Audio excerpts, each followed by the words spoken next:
and welcome back to Dragon's Breath, an ongoing D&D adventure based off of the Dragons of Icespire Peak campaign guidebook. Before we get into tonight's adventure, there are a few things I need to announce, just to make sure that all the artists that have provided music, ambience, or graphical assets for this adventure are credited as such. And so if I actually hit the button, there we go. Devon Knight from Immortal Knights, that's at Devon Knight on Twitter, provided the NPC tokens for this adventure, and I realized immediately, as soon as I got to Twitter things, I still haven't checked Christian's Twitter handle. So apologies again, but you can find Christian Ost, who also provided NPC portraits for the folks in Nomengard at dmheroes.com, and if you search Christian Ost on Twitter, you might find him. Good luck. If I were more organized, that'd be better. Forgotten Adventures provided map assets that you're going to see throughout the adventure, and you can find them at forgottenadventures.net with a hyphen in between, or at FRGTN Adventures. Kaora at kaora.com or at Kaora on Twitter provided more map assets and NPC tokens. And a huge thank you to Ian Fisher from Tabletop RPG Music. You can find them at Tabletop RPG Music, that's right. You can find them at patreon.com/Tabletop RPG Music or at tabletop_music on Twitter. Michael Gelfie at youtube.com/Michael Gelfie or on Patreon, patreon.com/Michael Gelfie, and on Twitter at Michael Gelfie. Tim from Tabletop Audio, that's tabletopaudio.com or at Tabletop Audio on Twitter, also provided some musical and ambient experiences for us to use for this campaign. And lastly, certainly not least, Rictus of at Art of Rictus on Twitter provided player character art that you'll see throughout the adventure. This streamed adventure is unofficial fan content permitted under the fan content policy and is not endorsed by the Wizards, and portions of the materials used are property of Wizards of the Coast, copyright Wizards of the Coast, LLC. This week I am joined by the usual suspects minus one. I have with me Dave. Hello. Shay. Yeah. Snake. Hello. And Robin. Hey. We have tried to contact Junior, but he is otherwise indisposed at this moment in time and may join us partway through the adventure. Until that point, I will be doing my best to play Junior, but he'll mostly be taking a passive role through the adventure if I can help it. So, without any further interruptions or dilly-dallying, let's go over what happened. There it is. What happened last time on Dragon's Breath. Our adventurers set out from the city of Phandalin after providing a small burial ritual for the Gemstone brothers that was held in high regard from the townsfolk. A familiar face was seen by that of Fridge, who then went off and had a little section of their own where they perhaps learned new skills, studied the arcane arts, or played a flute. You don't know. And after such, the group banded together, named their horses, and set foot off towards the small gnomish city, or town, I guess, of Nomengard, where, en route, they were greeted by a sight that they were not all that fond of, as they heard the bellowing sounds echoing through the air of the They seeked... What's the word I'm looking for here? Shelter, I guess. Or they tried to hide. They stealthed within a nearby cave, and a few poor rolls and some good ones didn't give the dragon their exact location, but they knew that something was nearby. After a few more moments of whispered between the party and talk of what to do next, the dragon peered its head around the corner, seeing the party for the first time and them seeing it. The dragon now has the party scent. After some quick-witted sacrifice of one of the noble steeds,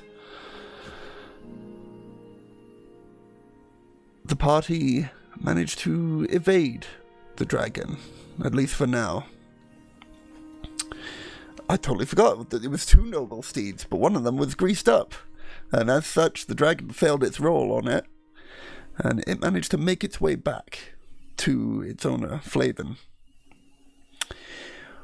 Once resaddled up and making their way back towards Nomengard, the party met a small gnomish creature by the name of Nyx, who offered to be a guide for the party in towards Nomengard itself, and gave warnings not to use magic within the city's confines, for wild magic surges are said to be a thing of... they're quite dangerous. Man, really nailed that line, didn't I? Once the party was inside, they discovered word that a certain person that Flavin, now known as Owen Wren, was looking for, was here within Nomengard, but had been inflicted with a wound and was suffering from the poison that, if not treated, would cause complete and utter petrification. After some difficult skill checks, most of which successful from Owen, he managed to carefully extract the black ichor from the wound, and a few spell slots provided by Fridge helping to close up the wound afterwards. Lysette returns to a stable condition. The party then make their way back into Nomengard to find rest for the night. During this time, several party members have their own little interactions throughout the night. And that's where we left off. So as morning breaks within Nomengard, I transfer the question over to you, Owen, as you wake within the Tinkerer's workshop. After having passed out several hours into working on what you were working on, you open your eyes and see the two twins also asleep, one slightly hunched over the device in question. What are you doing?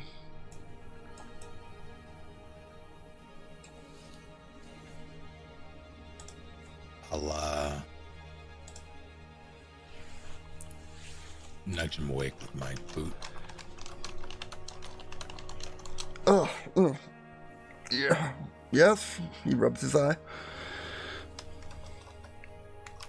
Wake up call. Oh, yes, yeah. Oh, did the infusion work in the end? Is it... Oh my god, what time is it? Is it done? Maybe.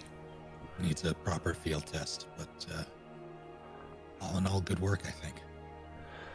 It was quite the invention you've come up with. I'm excited to have worked on it.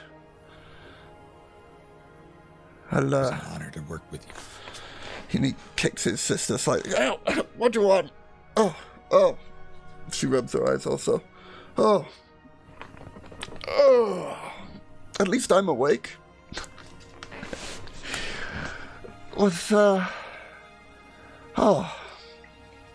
We're done? I think so. Guess so. Then it's been a pleasure. Do you want to test it? All Let's do this.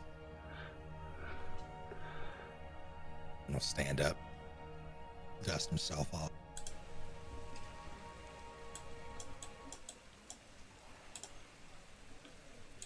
He'll allow them a bit of time to assume minimal safe distance. And upon your suggestion, they indeed do so, stepping back and pulling the cat with them.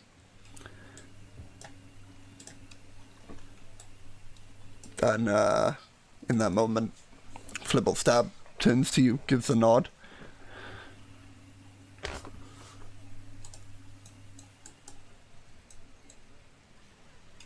All right, let's see how we did. I'll don the armor. Okay, so I forget, is there a thing that helps you don it faster, or is it the full hour? I'm able to don it via action, I think. Let me double check. Cool. Speaking of action, I'm going to take mine to open up this can of not alcohol.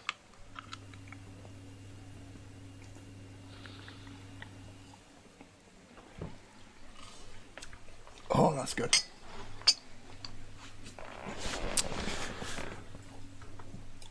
And to keep things rolling while you're checking that, Flibblestab and Dabbledob are going to collect little bits of the wood you see here at the little log area there and stack them up in front of them, creating a small makeshift shield should anything go wrong.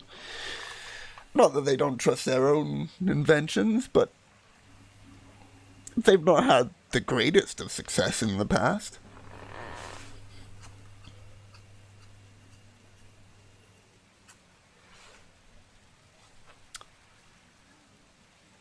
Let's see.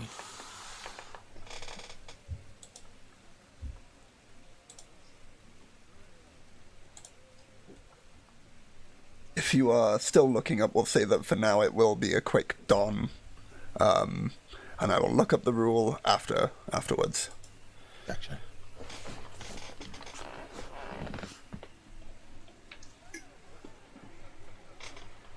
Yeah, it's an action to create it. It doesn't mention anything about... Wait, you can don or don the armor as an action. Or doff or don the armor as an action again. Nice. Okay, then yeah. Shwoop.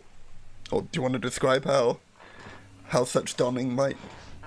Like, is it magical donning? Is it just yes. Like clink, clunk, clunk, clink? Alright. Well, some combination thereof. So the chest piece is the only part that I really attach, and then from there, the sliding plates, the fractal plates, slide over my limbs and head to form the rest of the set.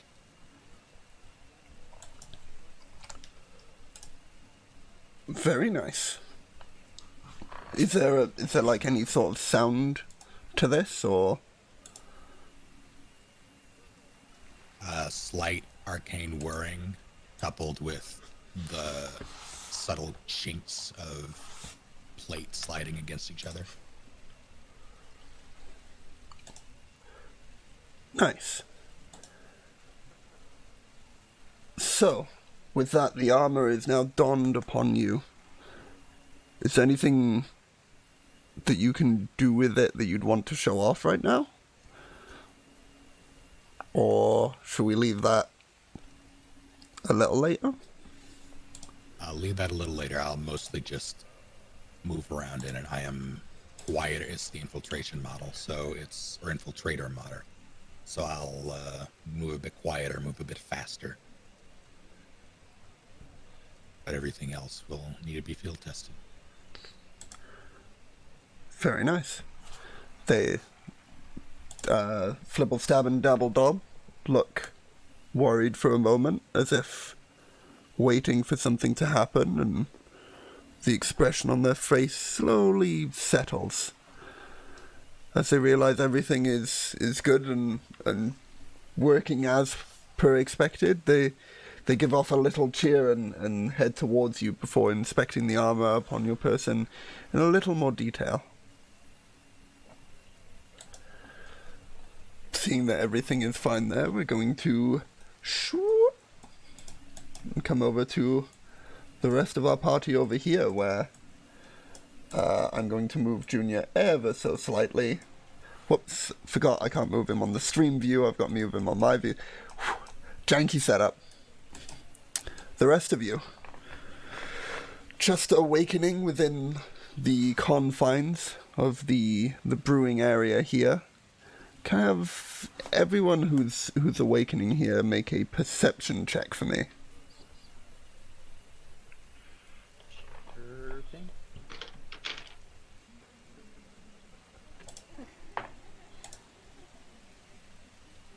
Nine. Okay. 22. 10. So, Seren, you notice that one of the barrels within this room are missing now. And you swear that it wasn't missing earlier. Oh. I have a look at the area, have an investigate. Roll an investigation check. Okay. Sorry, I was just moving my thing. The rest of you, and also Seren, notice someone's gone missing. It's not a member of the party, but none of you can seem to find Lysette.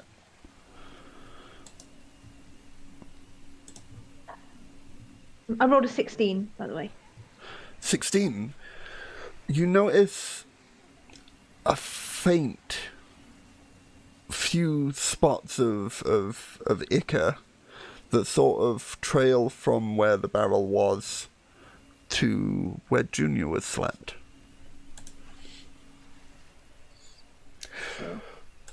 All right, up I am, the greatest swordsman that ever lived.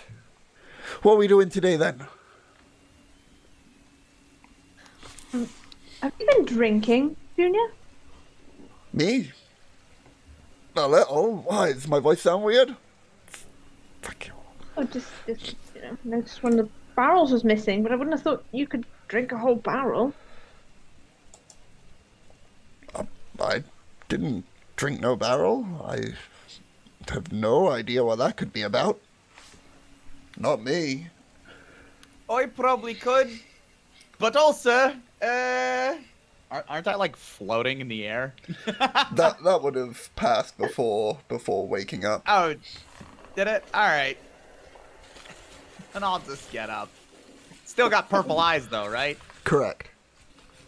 Great. Oh. Ugh, yeah, that's weird. Some people just don't have no manners, eh? Just, taking a sip when they're not supposed to. Like you're one to talk. He looked sheepishly over at Fridge. Oh, you saw that, did you? Just a bit. Where's Eyes Owen can gone? give it away as well. And the girl that was with him. Shouldn't they be here? Weren't they here last night? He's with Owen. He's gone. Yeah, we're missing like half our team. Where is everyone? And Fridge will probably just look outside, see if she can see him. Look around the corner and at least through the hallways you can't see any sign of neither Owen or Lysette. Well, I guess Hey. let's go look for him. Aye, let's have a look. Yes, follow me. Greatest swordsman that ever lived.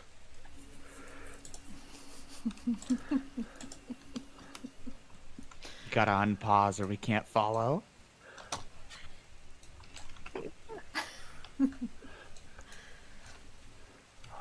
Now I think they went. Let's see, what way would he think? This way. Lucky bastard. The human's a lot more assertive today. Little bit strange, but I'll go along with it. What was that? Yeah. Flint? blame it on what he drank yesterday. I told you I didn't drink nothing. anything. Nothing at all. I Just want to roll. remarking on your big ears. What? The waterfall's really loud. I'm just... follow me. Can I roll an insight check on Junior? Sure. Dominate right here. Okay. Oh, What did you get, sorry? 12. 12. Something's up with him today. Not just the fact that he's being voiced by the Dungeon Master. He seems off.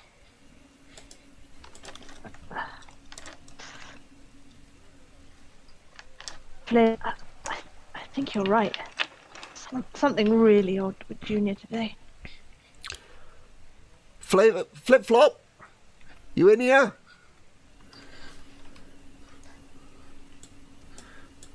Oh, there you are. I brought everyone who's going to talk for me. Well, guess we did it just in time, huh? Hi, you're up early. Not for lack of trying. What's up? We're just a bit surprised when we woke up and you were already gone. Is everything all right? Yeah, just he'll gesture to the armor he's wearing, finishing up a project. Oh, sweet. Looks very nice on you. And a mighty What does it fine do? project it is, lass.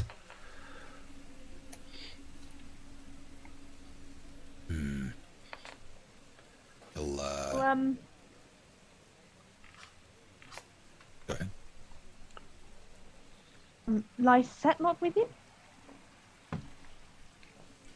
No. Last I saw her, she was asleep with all of you. She was gone when we woke up. We assumed she'd be with you. Ah, Christ. He'll close his eyes and exhale very sharply through his nose. If she's not dead, I'm gonna kill her. And he'll walk past. Here we go again.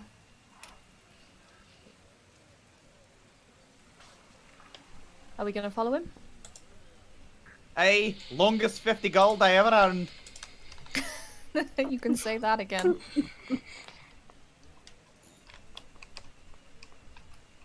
Oh, fuck, he can move when you want.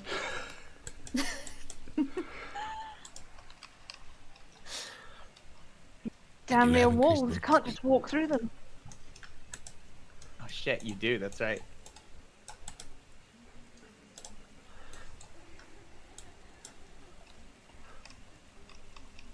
For the sake of ease with moving Junior and also controlling the stream cam, we'll just assume that Junior is right next to Seren. Yep. No. Alright. Whoops, that She provided was- more vision than it was supposed to.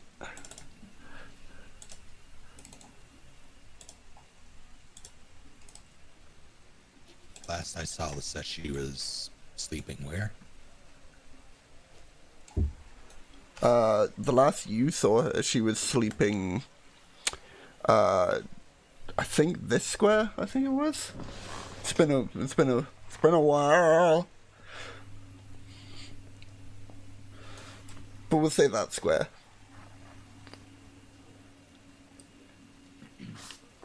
You know her best. Would she have gone to get breakfast or something?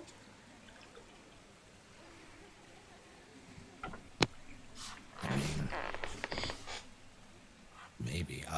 As he talks almost absently, he'll crouch down and look at where she was laying, see if there's any sign of anything. Wait, where's Flint gone? Ba ba ba. Get your arse back here! Fridge will make a beeline for the screaming. Yeah. Make an investigation check for me, for Snake.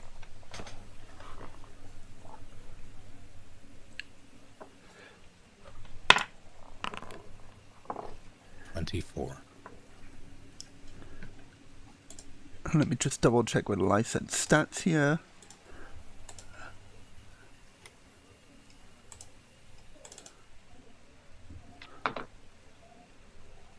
Yeah, you can see that whatever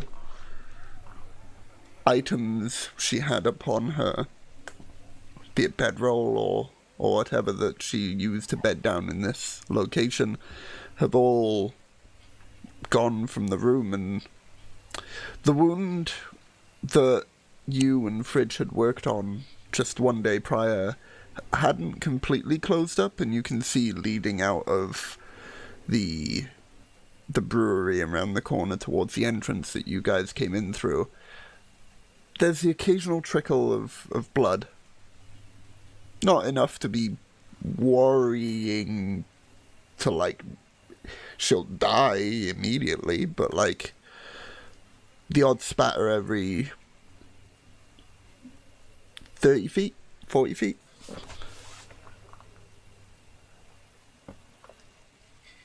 Got something. What is it? Oh wait, no, I've already dashed off. I've gone after the screaming. That you have.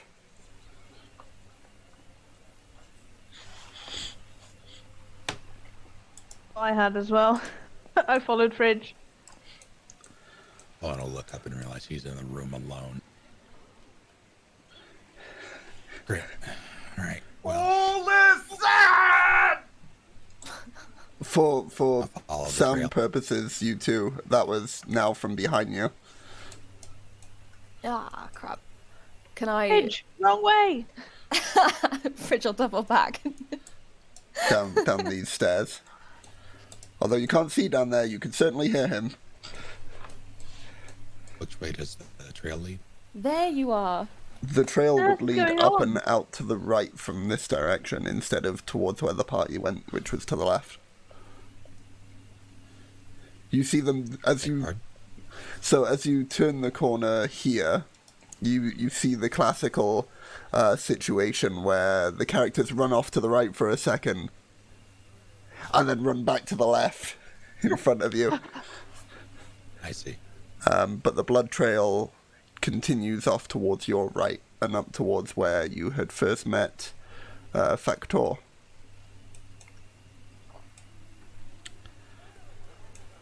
We shouldn't be splitting up like this. What are you doing, Flint? Oh, we're in the city. We're perfectly safe. But I figure if she's in here somewhere, this cavern or echo out, she'll hear us come running right quick.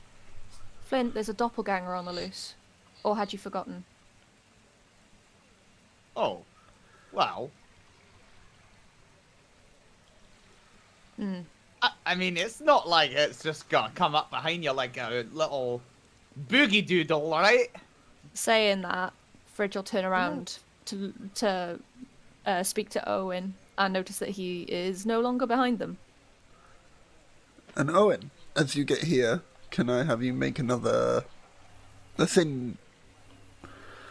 nature check this time, because you're tracking.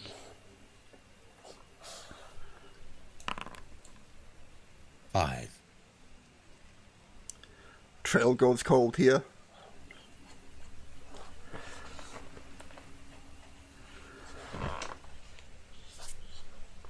Make a judgment call and go out here. Sure, if you want to make another one, like, as you get to the base of the cliffside there. Can we see him from here? Yes. I believe. Yes. 19. You pick the trail back up, and it's heading north, northwest. I had to remember which way was east and west then. Out of Nomengard, up past the river by the looks of it. As as he picks up the drill again, he'll stand back up. A spot Saren, and his helmet will recede a bit, and he'll jerk his head to the northwest and start walking that way. Oh, well, I guess Owen forgot as well, eh? God damn it. Well, are we mean- following him? Aye. But also, it's not necessarily after us, right? Not necessarily. I don't think it's going to care to distinguish. Oh, that's true. Anyway, he's absolutely still moving, so, Yeah, we'll leg it off after him.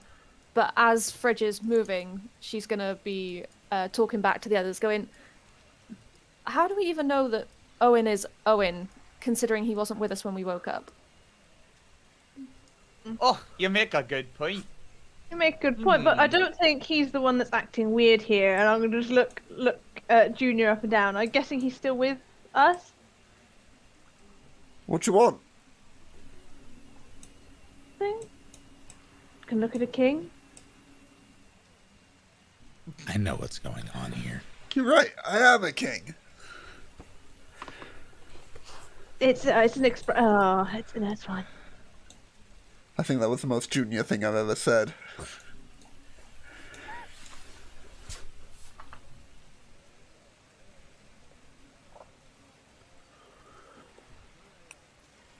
What do you think's going on? Leo, I'm going to send you a Discord message. You don't have to answer now. But if I'm right, I would like, Bragging rights. that. Alright.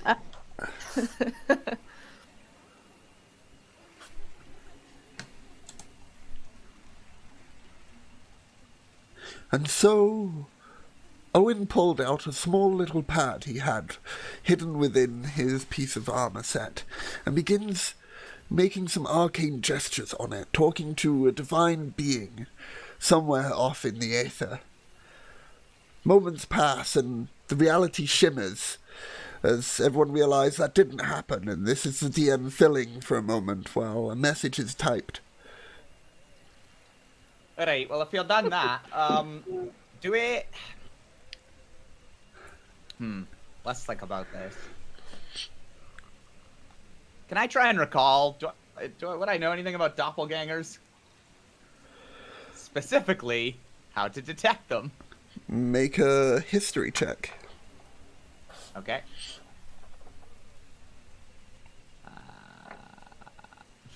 Oh, this is gonna suck ass. Not as bad as I thought. 16 total. The common knowledge that doppelgangers can take various sorts of forms, and you don't know whether that be humanoid figures, bestial, innate objects, or your friend. Right, but do I recall anything about how to detect them? Like, are they, like, No. averse to silver, or can I, like, cut them with something, or do they bleed different? From that role, no. Bummer. Sorry, quick DM question I forgot to ask earlier. As Fridge was unconscious all night, does that count as a long rest? It does. Yes. But the other thing you're referring to, I do not have available at this time. Apologies. If you're referring to what I think you're referring to. No, I just literally want to know if I get my health and slots points Yes, back. you do. Okay, cool. Cheers. Most of the folk here will have received a long rest, apart from the one person who knows that they haven't received it. And it's not Death. Alright. So, are we absolutely sure that we're all who we say we are? Beg pardon? I'll write the doppelganger. We don't have time for that. Flint narrows his eyes at Owen. He'll start. Do I still have the trail? Yeah, you haven't gone all that far from where you did the last check. It's sort of following the cliff line towards the west now. Look here, we have blood and tracks, I think.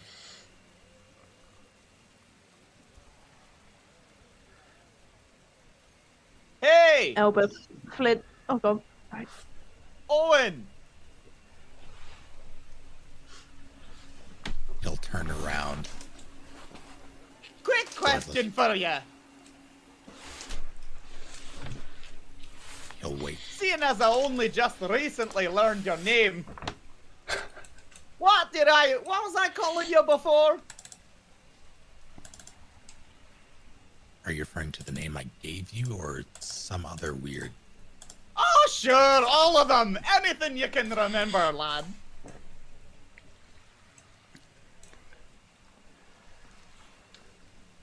Are you seriously?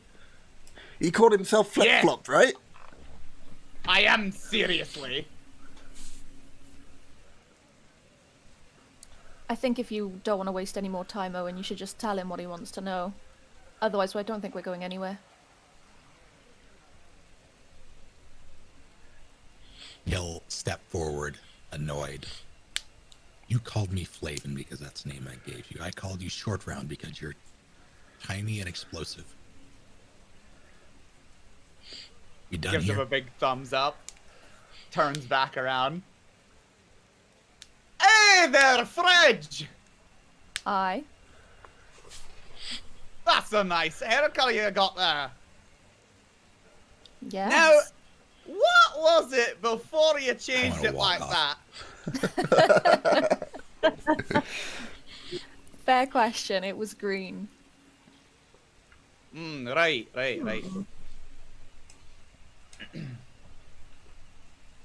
and Flint, Junior. I'm Flint. Junior! Yes? What do you want?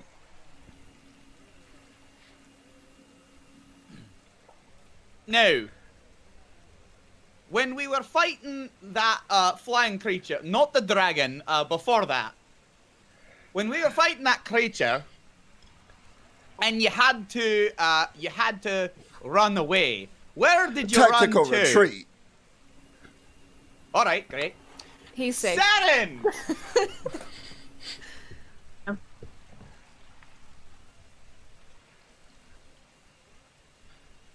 Just a little while back, what did you and I do together when I came up upon you?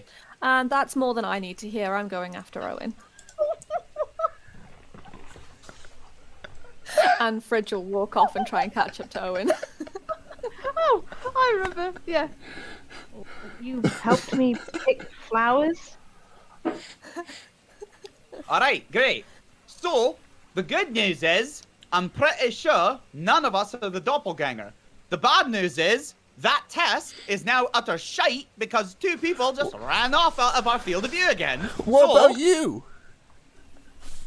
What about me? Well, you didn't prove to us that you're you. No, I suppose I didn't. But, will that really be helping us like this? I think we need a code word. Something that we can say back to each other to make sure we are who we say we are. Eh? Hang on. I'm still a little bit unsure here. Like, getting away from a battle is a tactical retreat if you ask anyone. Still not. Right, but I asked him where he ran away to, and what I was looking for was that cocky juniorness that immediately says, no, it's a tactical retreat. He immediately... It was a tactical retreat. Oh, aye.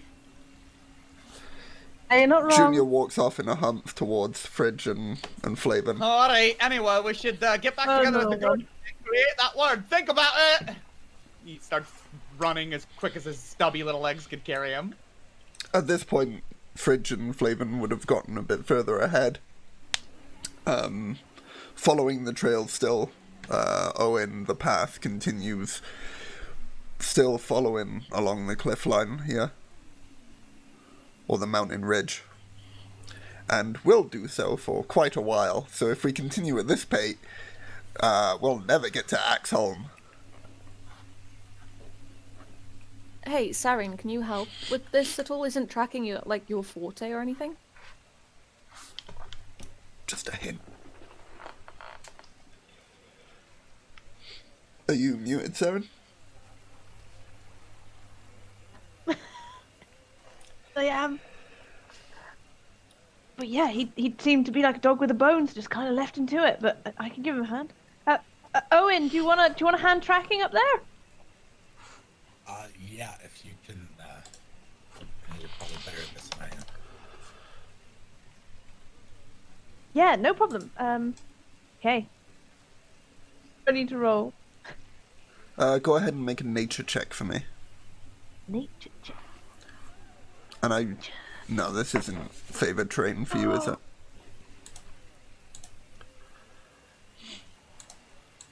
A natural 20. Oh, very nice. I will say then, for the continuation of the journey, you'll be able to track the entirety of the trail, at least up until about where Axeholm is. Totally not railroading you guys. It's fine. It's how adventure books work. The trail seems to be about 3 hours old at this point. So don't forget the horses that are still alive.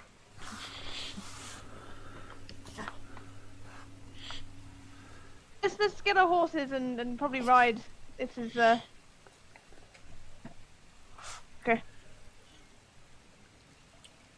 How much of a head start do you think? Oh, roughly about 3 hours. Great, let's ride.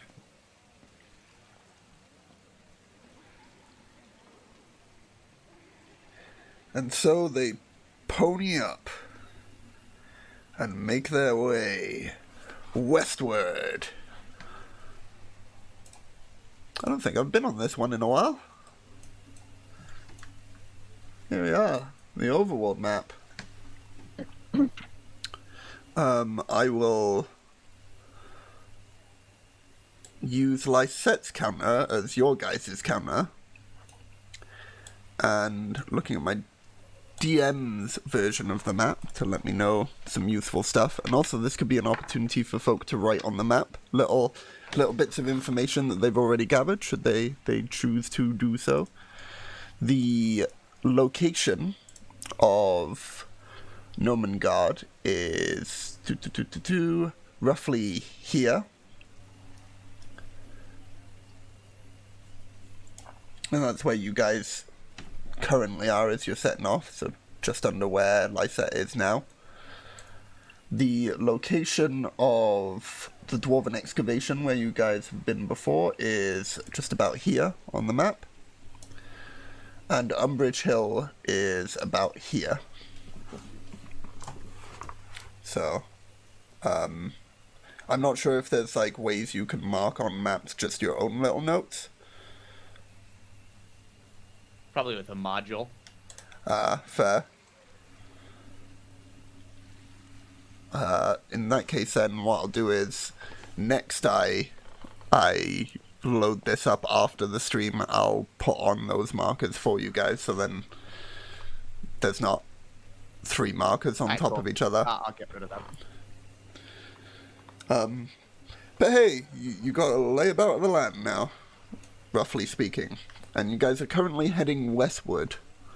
How long do you plan on traveling for? On horseback? Shall we find her? Whatever it takes. Whatever it takes. Well, as priorly described, the natural 20 roll that Seren Julius had got would provide you guys the range of up to about where Axeholm is. Which brings us swiftly... you know what, let's not move over there just yet. I'll move over. You guys can't see it yet, but I'll move over so I can read my notes. Now, Flint. Sorry, excuse me.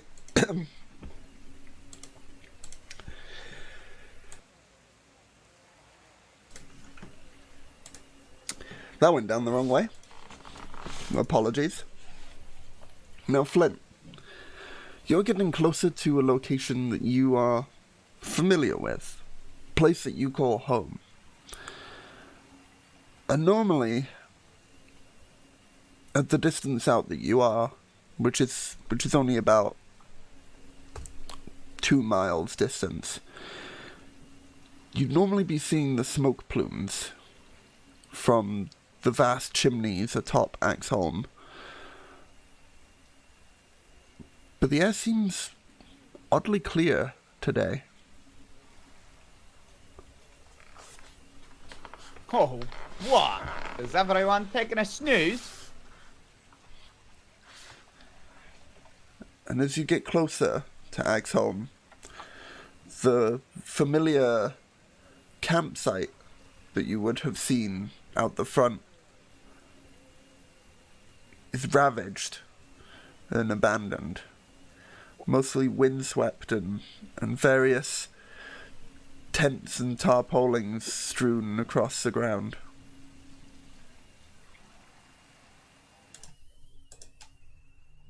Oh, what's this? You mean it doesn't normally look like this? No. Normally, people will be at work. Looks like someone swept through and it looks like a storm been through here, almost.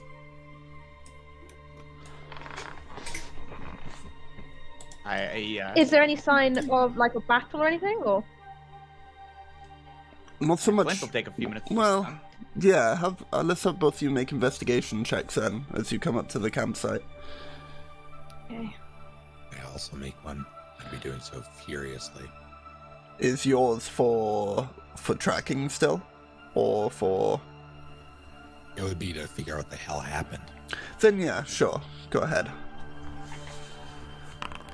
And Fridge, if you want to join in too, feel free.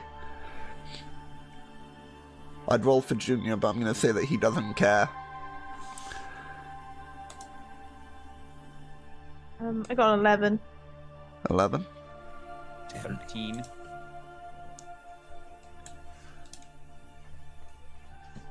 Can't really tell if there was much battle.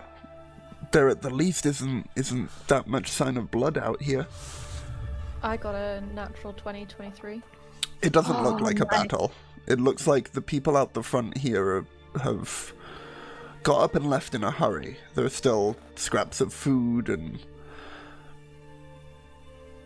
You don't think it was the dragon, do you? Nothing else I can think of that would make them run like this. Especially if they're anything like Flint.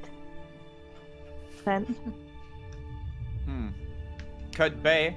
Now, if they were to run, I should know in a situation like that where my people would be attacked or something like that. Would they head further into Axeholm? Is there contingencies and such? Axeholm is known as one of the most heavily fortified locations within the Swords Coast. So, for people to run away from the gates gives you a sign that whatever came from inside, not out. Okay, he'll make that known. Well, that's not right. They should have went further in, not further out. That's not right at all. I don't think we can take this on right now. This is bigger than we are. We need to warn somebody. On somebody? We don't even know what happened. Or where they've Takes out gone. his Warhammer. if an entire village fled, I don't think the 5 of us are going to make that much difference. I'm afraid on this one, I'm afraid.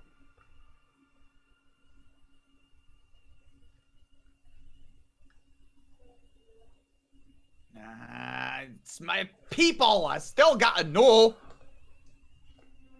Could scout it out, I guess, and at the sign of danger, out. All right. And he plods forward. Junior follows behind.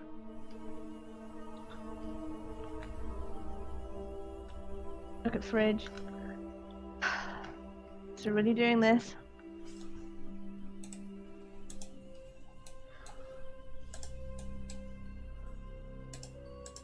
I realized I forgot to bring people's character tokens onto this. Let me do so now. Owen, would you have also, during your long rest, have rebuilt the homunculi? Yeah, I didn't have a long rest. Correct, you didn't. You didn't. Apologies, you took a point of exhaustion to do the thing. Sorry, yes. Fridge will give Owen a glance just to see if he's going to follow before they follow everyone else, because they don't want to split the party. Fair. And also, I will fix your lighting, because apparently you have none. Is there any chance Fridge could have the correct hair color as well? Or is that beyond the realms of possibility? Yeah, I was like, is that canon? That is I'm not. ready to tussle. Oh, it's because I'm trying to edit it on the stream instead of... Oh, that's why it's not showing up. There we go. No, that's the full sketch. Where's the... It's one of these. If I go to this view... Not an homunculi. Or a doppelganger or a mimic or whatever you guys think it is. It's the real one. Possibly. Okay, so if there's anything that Flint needs to be aware of, like if there would be any, like he just knows, having lived here, that there's like a pressure plate up top or whatever, then of course he'll point those things out. But all things being equal, he's just plodding forward. Fair, give me just a second here. I'm just finishing up with Junior's token, who also had their vision confused somehow. Yep. Cool. Owen is, Sorry, go ahead. as the other 3 dart off, Owen is looking around listlessly, trying to make a decision. And ultimately, he will look at Fridge, and you'll see resignation as he walks forward, following the group.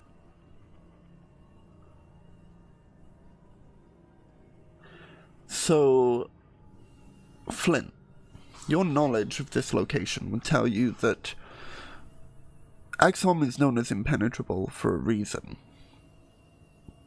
But a smaller creature might be able to fit through the arrow slits that are home to the ballistas within Axeholm that form as a exterior and interior defense. Other than that, you might be able to climb down through the various chimneys. Right, because up ahead of me is a gate. Correct, which is currently closed. It is Yeah, an iron solid, gate basically. standing about 15 feet tall. And yeah, as you say, iron portcullis. Smooth, not granite stone, but similar sort of... Not texture, what's the word for it? Like, discoloration to the stone throughout the location here. Yeah. And the baluster, they have to be manned. Correct. Okay. So then I should be... Hey! That's Flint! Open up in there! Nothing but echoes return. Oh, for feck's sake.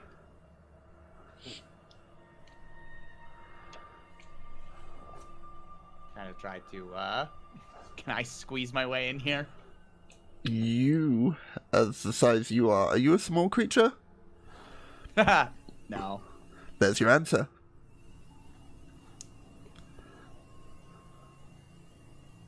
Oh, fuck it.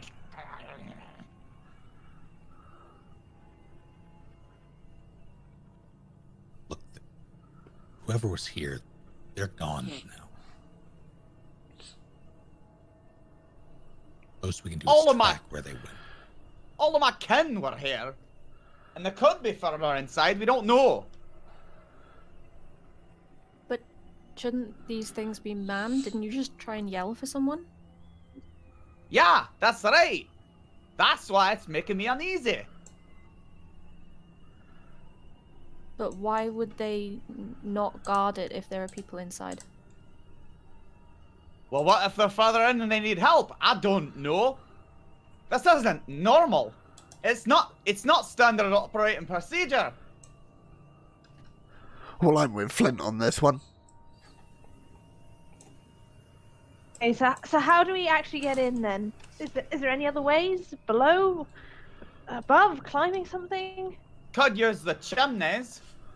Now, normally you'd get your arse on fire, but they don't seem to be running today either. Or if you can squeeze in, he points to the little slits for the ballista. I don't suppose one of you magic-y types can make this smaller or something. No. No, I can't. Not in my bag of tricks either.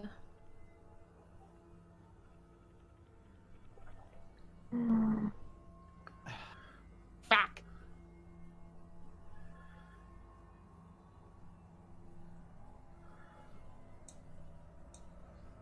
How would you normally open the gate?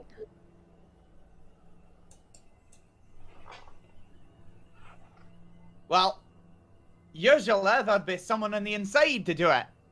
There's a lever, I don't know, probably around the corner. Correct. You would know that it is up Just in the around blister that side. area. And somebody would be able to do it. And they should. A working day like this shouldn't even be closed, so something ain't right. Not right at all. Oh, mystical magical DM. How does Misty Step work? Nice. Would I need to be able to fit through it, or because it says I immediately teleport to an unoccupied space I can see? Do I need to be able to squeeze through things magically as I teleport? You would not need to squeeze as per se, but obviously you wouldn't be able to fit through a keyhole, but you would be able to fit No. through these arrow slits fairly easily with Misty Step. Yeah. Flint, where did you say the lever would probably be? You'd have to go. He points at one of the slits. Through there. Just on the left. Should be- One over here. To the other side, right. Just on the left, a little lever. Okay. A little winch. You give it a turn, several turns, and it'll open. Okay. We'll cast Misty Step then. And up on the other side, please. Swoop. Oh, shite. There you go. Better sound effect for you. Right now's your chance, fire the ballista.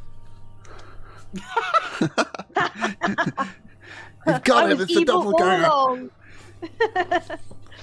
Right. Yeah, you're I'll all start fucked if cranking. Seren's the doppelganger, though.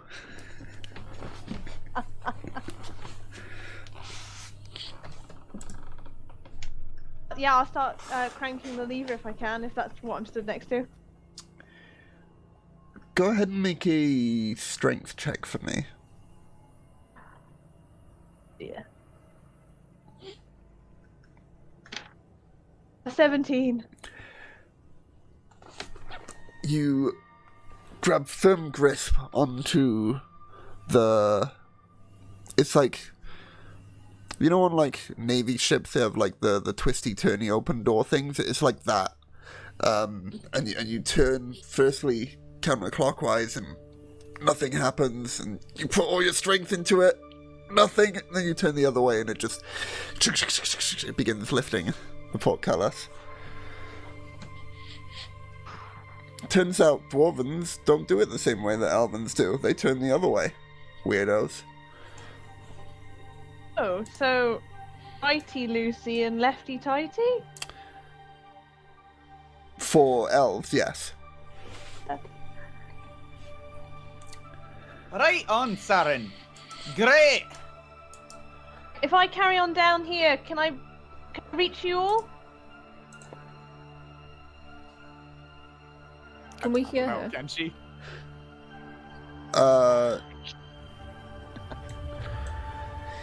Yes.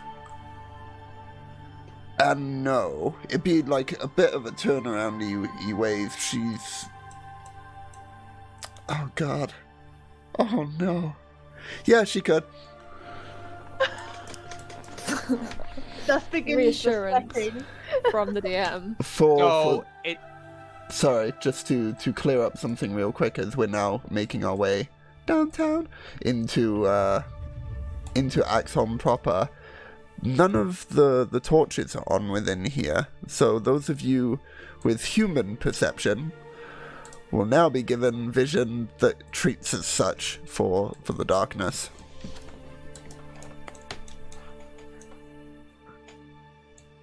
Okay. So it's a roundabout way, but yes is the answer. Like, Yes, yeah, she could. There's a hallway. There should be a door in that. You could say roughly this, perhaps. There should be a door in that room. If you go out there and follow the wall around on your left, you'll make your way to us. We'll catch up with you. Could be what you say. Okay, so like, what's there? So... right, if you turn around, there should be a door there, and if you follow that along, and yeah, he says all that. Cool. Flint, I'll see you on the other side. Appreciate it. So we can move past now. You can. You are able to move past the iron portcullis.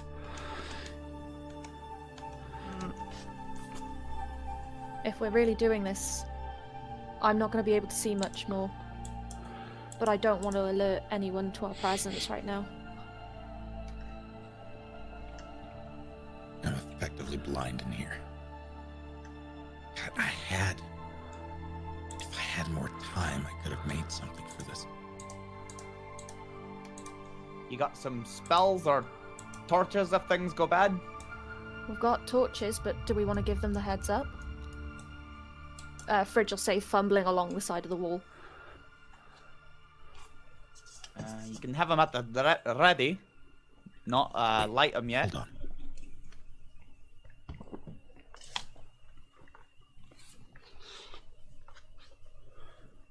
Actually, oh, he will. The cogs in his brain will start to turn as he starts mumbling to himself, trying to remember something.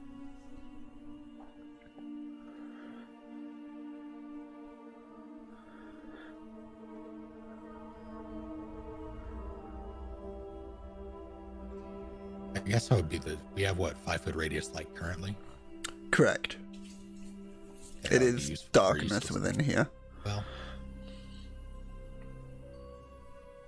The 5-foot radius is also just so that you can actually see where your token is. You almost certainly cannot see anything within the walls here.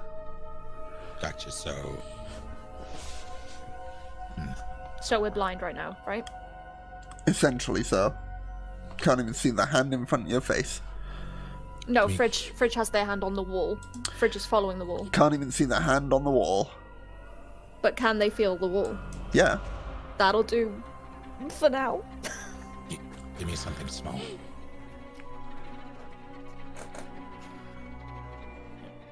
Right. He takes a coin out of his pouch and tosses it. Question though, Seren, are you progressing as this is happening, or are you waiting there? Yeah, I want to progress, but I will progress slowly and as stealthily as I can. Please go ahead and roll a stealth check for me then. Okay. I do not want to be in here on my own. 2. Okay.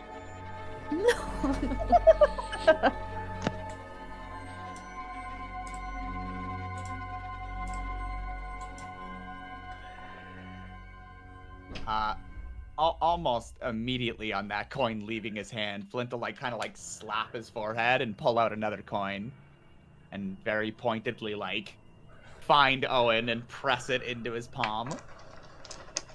Are you also blind? No, I'm not. Okay. I got dark vision, so I can see where you are. I've got candles. And that'll work too.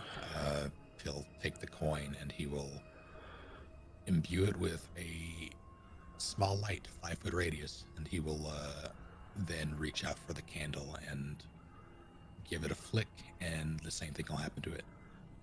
I've got a torch, Junior says. Oh, I'll hand over a second candle. We don't want something that big, do we, right now? Unless you're going to use it as the club. Fair enough. I need to look up candle stats now. Before anyone moves, though. Oh, for 1 hour, a candle sheds bright light in a 5-foot radius and dim light for an additional 5 feet. It should be noted, this is like the candle itself isn't lit. This is the magical light that's only 5-foot radius. No dim light. Oh, no dim light, you say? No, dim he's light. using it as a Horcrux for the light.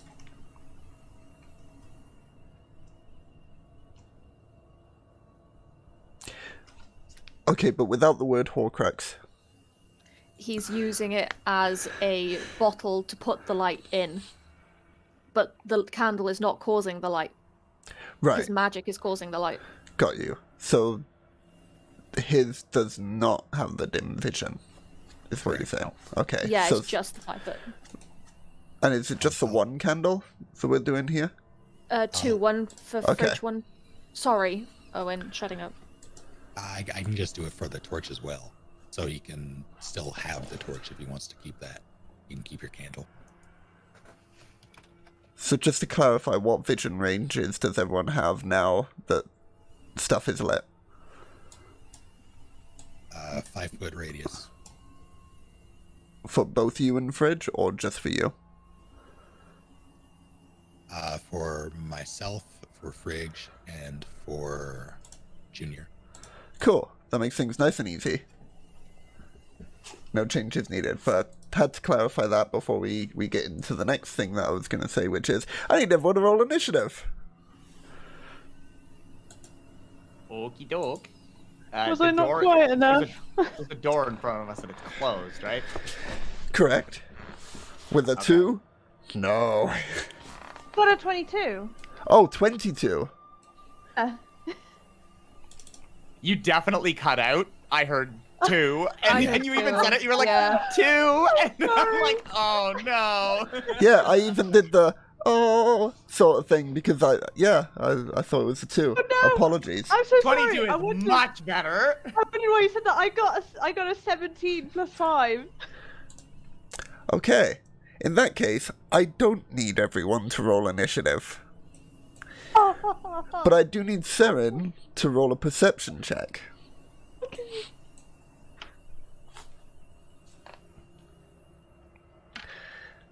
Oh, thank No, God. that was a 2 plus 4, so that's a 6. Okay, you don't see the multiple enemies ahead of you that I've already made visible for you. You Didn't don't even see them. nothing. I'm really zoomed in anyway, so that's Fair. But you are stealthy. And that saved us from a very, very unfortunate situation. Carry on with just whatever you guys wanted to do. Alright, well, Flint's got the Warhammer out, as he's had since he came in here, and I'm just gonna push the door open. Like I assume as long as there's nothing special about it, I'm trying to get to my people. Let me double check. Okay, you push against the door with your warhammer, and similarly to how you've experienced it opening before, the stone of this door creaks over to the side, grinding against the stone of the floor, and it opens up into the mustering hall ahead of you. Fridge will draw their sword and follow suit. Did I not? Oh, I didn't do the door things for this map, did I? Oh well. Apologies, folks. You can see through doors. It's alright. To further describe the mustering hall, this is a great hall where the ceiling is about 40 foot above you as you look up, and it's supported by these 4 thick stone pillars, one in either corner of the room.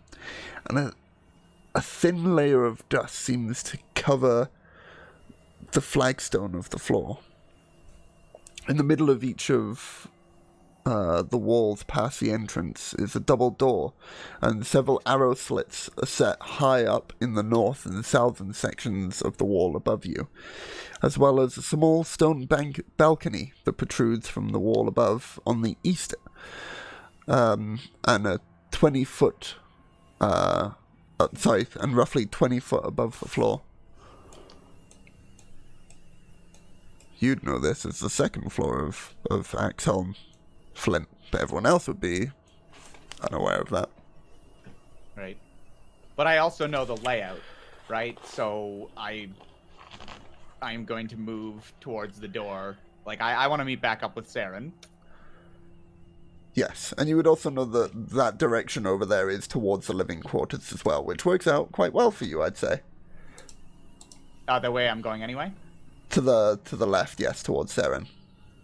Okay, I gotcha. Yeah, well, our whole thing was to meet back up, so I'm going to follow that first.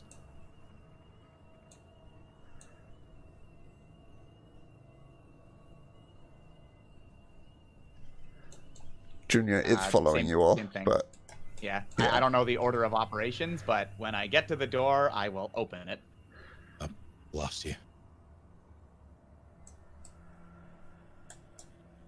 Oh yeah, where have you gone? Oh god. Left and down for Fridge, up and left for Flavin. Oh, I was searching for Flavor, not... I knew where the guys were. Based off of sound, at least. And now I'm going to need everyone to roll initiative. For real this time. Oh! No.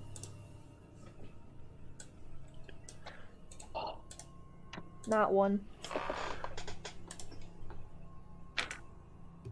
You hate to see it.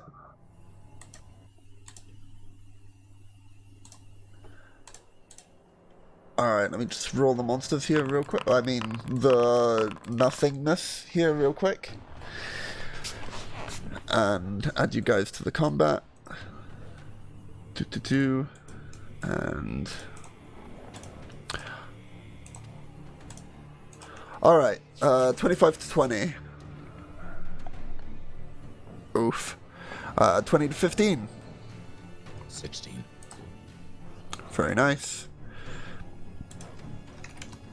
15 to 10. 10. Yeah, 10. Okay, decide between the two of you which one wants to go first. Okay. You can go ahead.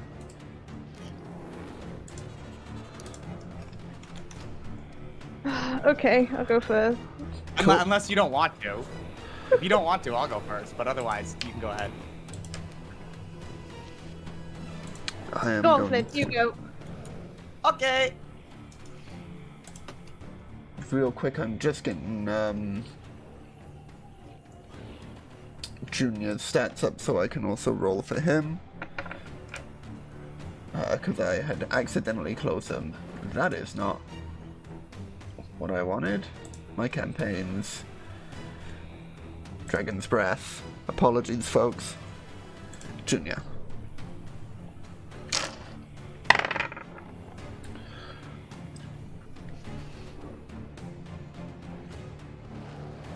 Where on the D&D Beyond stuff does it show the initiative? And next to the armor class. I got it. Cheers. So 14 for Junior. And a nat 1 for Fridge. 3 total. Oof. I don't believe that gives you surprised, right? Surprised is only if you guys are actually surprised. Which also, aside from Serenulius, you guys are all surprised. You can't see your enemy, so sucks to be you. Which, speaking of, the first of which, seeing the door creak open, is going to make its way towards the noise and see a certain dwarf in front of them. Was not surprised. He has dark vision. Who is not true. Yeah, and he would, like, you're coming in here thinking something is... Yeah, you're right.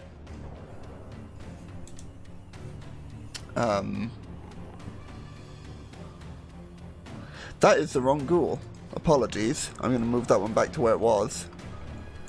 I had clicked on the thing in the combat list, but apparently that doesn't just put me towards the ghoul that it was. What ghoul am I looking for here, then? No, that was the one. Sorry. 2 weeks away from D&D and I already lost all my skill. Look at me. Regardless, this grey-skinned, thin to like bony ribs creature in ragged clothing comes up towards you with these blue glowing eyes and without saying a word lunges for you with its claws. And that is a 13 to hit on you, Flint. 13? Correct. Then no. And it swipes wide with its claws, missing you barely. Wow. But that is its turn, as it snarls in your face, and its breath is this pungent smell of rot and decay. Flavin? Do I know what this thing is?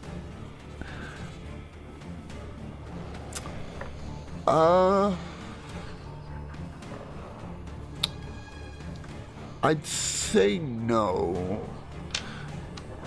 But if you wanted to, on your turn, take an action to investigate it a bit closer, there's a possibility you might. Okay, then all he'll say is, "Creatures on the attack!" Fair. Flavin, it would be your turn, but you're surprised, so you are now no longer surprised. And that is the end of your thing. I believe that's how surprise works in 5e. Someone can correct me if I'm wrong, but hey, first time using surprise in this campaign. That brings us to ghoul number 2, who is going to follow suit with his buddy and step forward as Flavin, you hear this sound. Sorry, Owen, you still getting used to it. You hear this sound of something clawing towards Flint and then scratching across the ground as Flint steps out towards the side, and he screams, "Creatures!"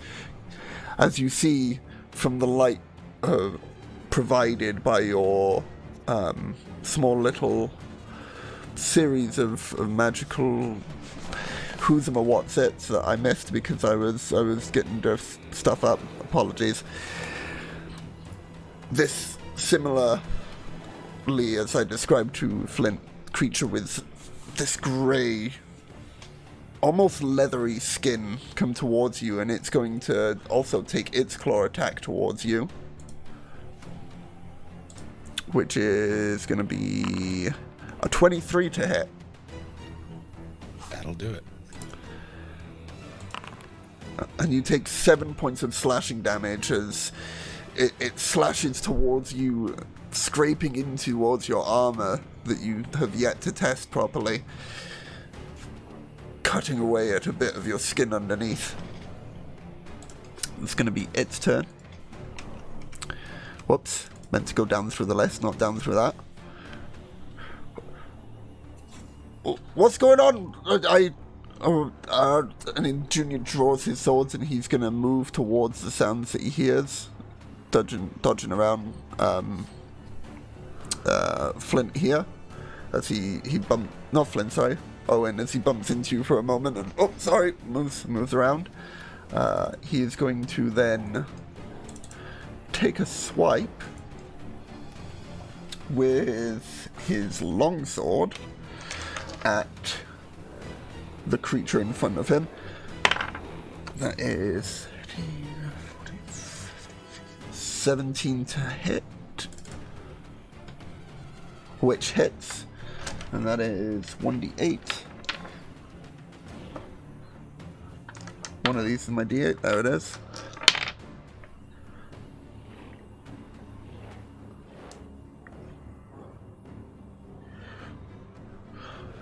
Three points of damage.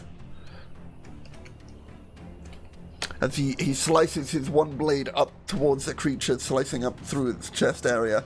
It doesn't look majorly hurt, but it is taking damage, and Junior uses his bonus action now to swing with his short sword in his other arm. That is, and swings wide with the sword, missing this time. Ugh, he says, gruntingly. Next ghoul is going to make its way out towards this location here and take a similar claw attack at you, Flint. That's a natural one. Yo. So he's instead going to hit his buddy next to him with the full amount of damage. 14 damage on his friend, as he in the darkness gets a little misconstrued by the height of the dwarf in front of him, and his friend next to him swings at him, dealing a considerable chunk of damage to his friend. Just got to do math. Math is hard.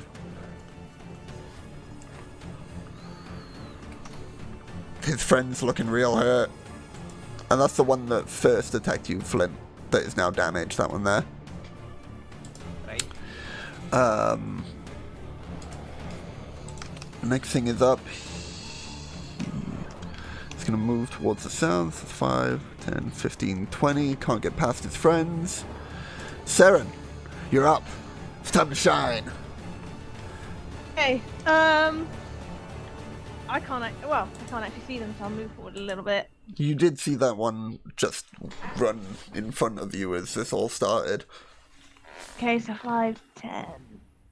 15. I'm gonna get as close as I'm guessing there's a door to my side as I can, There is. and I can see them. Oh, hey, Have a I look. built that Right. door. Didn't build the inner door, so. Go for. Okay. I will, as a bonus action, cast Hail of Thorns. Cool. And then I will, so on my arrow, notch it and fire it at this one here, which I believe will catch, hopefully, if it hits. And they don't succeed. Okay, so right, yeah, I'll roll to hit my bow first. Oh, that's a natural 1. Oof. So you go to reach for an arrow in your quiver, and as you pull it up to the bow, not used to this new thing that you have, the bow sort of quivers ever so slightly before the arrow falls out of your hand, and you're, oh god, take a moment to pick it back up. Not used to the extra draw that this has. Okay. That's Does, all I got. Does Hail of Thorns get cancelled because of that? Like, how does Hail of Thorns work, I guess I should say?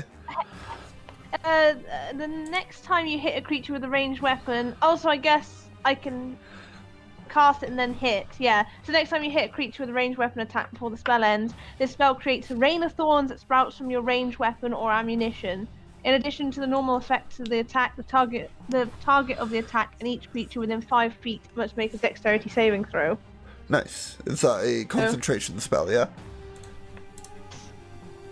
Cool, let me just mark you with the radioactive symbol to show that you're concentrating. Thank you. And Flint, you are up.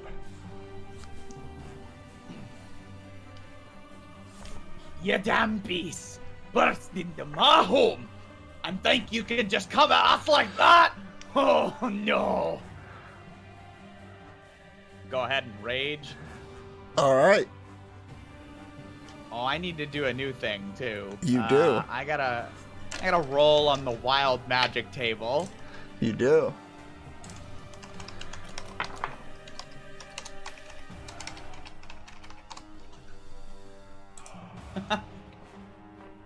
Okay. What did you roll? I rolled a 3. So sorry, this is the first time I've ever used this. Does this happen before or after? Before or after what? You Like, rage? because or... I'm also gonna bonk a creature. But okay. Well, it would happen before you attack because you're taking your bonus action to rage and then you're attacking, aren't you? Right, So yes. it would Okay, be like gotcha. almost instantaneous with it though. So unless Flint is like the fastest reacting creature in the land, then Yeah, no, that's fine. So, Yeah. Okay, so then a flump is gonna appear in that space. cool. Let me get Flump. It is an intangible spirit, and it appears there suddenly. Well, I go ahead and bonk the creature next to Owen because I know my group right now can't see the greatest, and so yeah, I'm gonna warhammer that creature. Could you ping that one once again for me? Yeah, just Cool. the one directly below me. Yep, go ahead. Roll for Warhammer. Roll for Bonk. Hey, I got to say it. Yup. I'm trying to make it into merch, so I'm trying to say it a lot because you said it once. But yeah, roll for Bonk. At 8. Oh. 17. Hits. At 8. 1d8 plus 6 plus 2 plus another 2 for raging. 10. 10 points of damage as you bonk into the head of this creature, and it lets out a pained moan. Still standing, but there was a crunch underneath that hammer. At 8. And I guess my turn ends. Yes. And your turn my ends, but that's not what it says. At the end of the current turn. Oh, instead of round.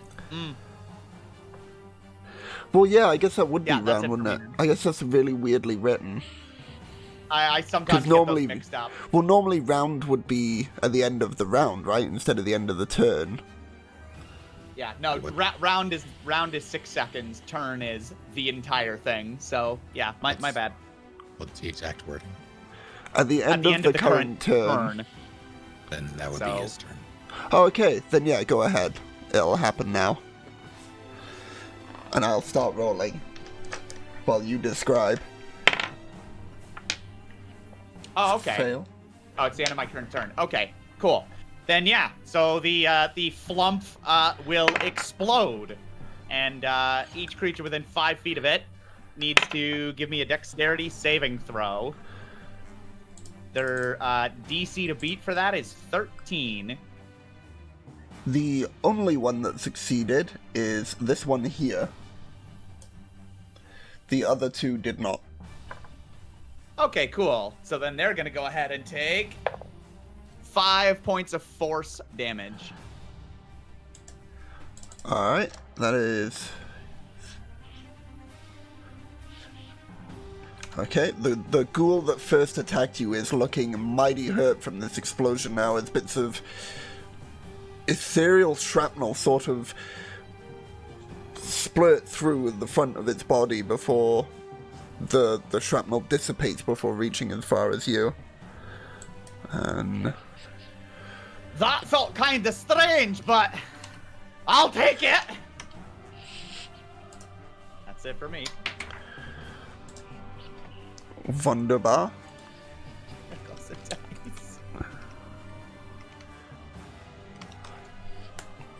Sorry, Seren. I hate to backtrack like this, but you attacked from stealth, which would have given you advantage. Oh. Oh. Okay. Sorry, I just remembered, and we're still in a position where you could have done that. So, if you, Okay. before Let's try things that again. change too much, want to still attack that same target with, if you just roll another roll, and we'll take that as what the higher roll would be, if it is higher than a 1. You are not going to believe this. Really? Rolled a 1 again. Okay, cool.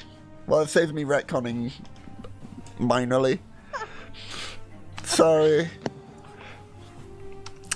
So this ghoul is going to move up with the rest of its pack. And then that brings up this ghoul. So 5, 10, 15, 20. As it comes around the corner and it has heard you now, this one is going to move 5 feet up towards you and then take its action to dash to get right up in your face, Seren. But it's not able to attack Okay. you yet. Fridge. You are muted. Thank you. Not being able to see anything but the one between Flint and Owen, Fridge is going to cast Dissonant Whispers, which is a wisdom save of 12. Wisdom save of Quick question. So, go ahead with the question. When the flump exploded, was there any light that came from it? Or was it just a force explosion with no light? I think it's just a force explosion. Gotcha. It doesn't Okay. mention any sort of light. Never mind. So, in a similar vein to Zeren Julius, I have just rolled the first natural one on my new obsidian dice. So, I'm assuming he fails. Oof. Yeah, he In a fails. row. So, where am I going? So what happens is that Fridge is sort of uncomfortably humming a little tune to themselves in this pitch blackness to try and keep them comfortable, but the melody of it just doesn't vibe with the creature, and it feels racking pain throughout its entire body, and takes 3d6 damage from myself. Very nice. And bonus points for describing. So 8 points of damage. So close. So it is but a thread left to this creature as it holds its head in pain and rocks back and forth, letting out this ungodly screech. Oh, it's So- also... Sorry, it's also forced to move as far away from me as it can, I believe. As a reaction or on its turn? On a failed save, it must immediately use a reaction if available to move as far as its speed allows away from you. creature doesn't move into any obviously It dangerous was- ground, such as fire or a pit. So I'm just trying to remember how much movement it had remaining from its turn. It was there, so that's 5, 10, 15, 25, 30. There we go. It Because should it, just be its full movement, right? but that would be then its full movement, because it went before Fridge. It's already used some of its movement and its action, right? So I it would don't only think have that's its really- remaining movement left, right? I don't think the remaining movement makes a difference. It just says as far as its speed allows. It's just whatever its movement is. Okay, but then if... So what I was thinking was, if it was this rule that I had just used, then if the creature hadn't used its action, it would be able to dash away from you. But if we go by your guys' rule, then we'll just always go the full standard movement. Sound good? Sounds right to me. But Yeah, then that's as written. Cool. Well, going here is as far as it can go then, because going any further would actually get closer to Fridge. So it's backed up in... Can you guys see pings even if it's not within your vision? It's like in this Yeah. corner. cool. Also, sorry if Crunchy Magoo here down at the bottom just moved away. Literally I don't know if I can do it on a everyone reaction. would be able to get an attack of opportunity, yes. Cool. I'm not sure that it procs AoE or AOs, because I think that's Because it's a reaction, Oh, or because it's because forced it's, movement. Forced movement, yeah. Right, that would Because make it's forced sense. Movement, it doesn't proc. I will look that up real quick. Dissonant Whispers attack of opportunity. Can I trigger attack of opportunity by forcing? Yes, but only if the ability forces the enemy to move out of reach of movement, is what people are saying here. Without the use... So, according to the Sage's Advice Compendium, a creature doesn't provoke an attack of opportunity if it's moved without the use of its movement, its action, or its reaction, which this does use its reaction to do so. Okay, yeah. So, Bonk! doesn't count as fun. Bonk. Yeah. Let's go in order of initiative for this. So, Flavin, if you want to go first. I don't know if I have any. It has to be melee, right? I believe so, yes. I will double check that also.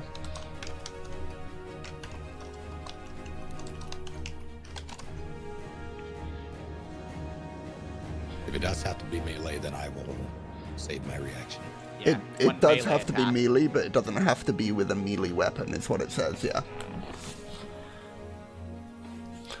Okay, in that Wait, case, sorry. it does have to be melee, but it doesn't have to be with a melee weapon. So, unarmed, for example, counts. All right, they don't count that as a yeah. I'll pass. Cool. In which case, it would have moved out of Flint's range before moving out of Junior's range next. So, Flint, roll for bonk. Cool. I think I only get it to damage, right? Yeah. So 6 plus 4, 10. For the attack. 10 for the attack to hit. Yeah. It goes out of your range faster than you can swing the hammer up from behind you. And the hammer clunks into the ground quite heavily. You've got quite a swing on this bad boy when you're raging. So Junior's going to make his attempt. That's my second natural one on my obsidian dice. Curse, get rid of him.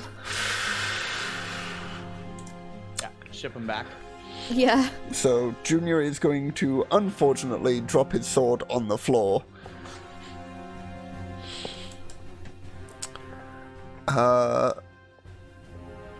Fridge still has her reaction, technically, and it is moving out of range, so I will allow Fridge also to make an attack of opportunity with your reaction, if you choose to do so. Yeah, I'm just gonna try and jab it with my longsword. Go ahead. Ooh, 7. Nope. With all of you seeing this moment of weakness in the creature, like, haha, I can do it, all of your weapons clink together and stop on one of each other as you all go for the kill. Like, I'm the greatest swordsman, I want the kill!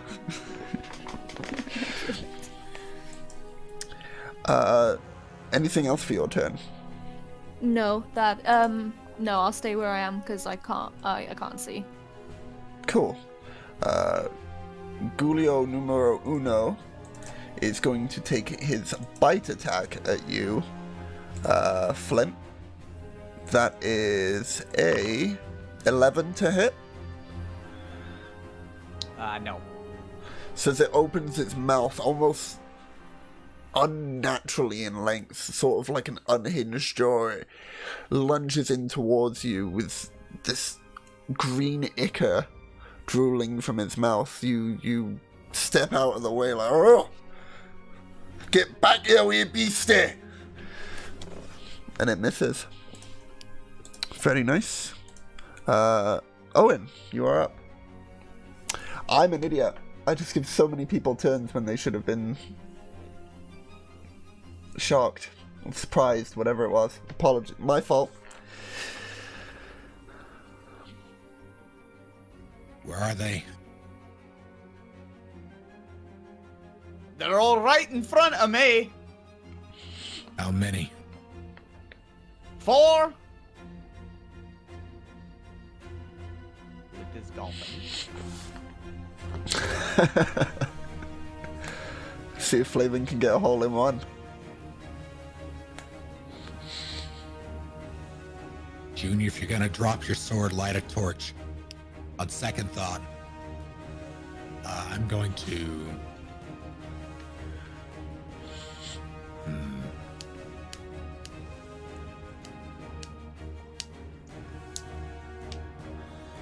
What sort of action would it be to toss the lit coin I have? All right, there. I'll allow you to do it as a free action. Then I'll do it, just to have a point of reference.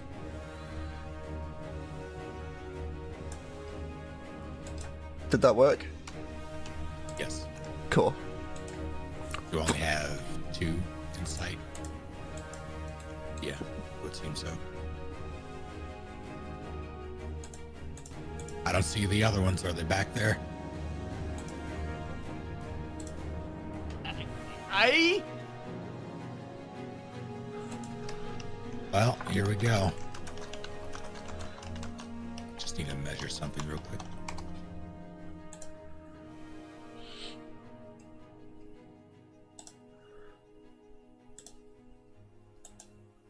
Oh, that was not what I wanted.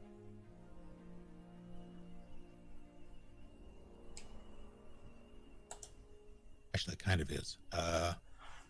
Yeah, I will, at that point, cast Fairy Fire.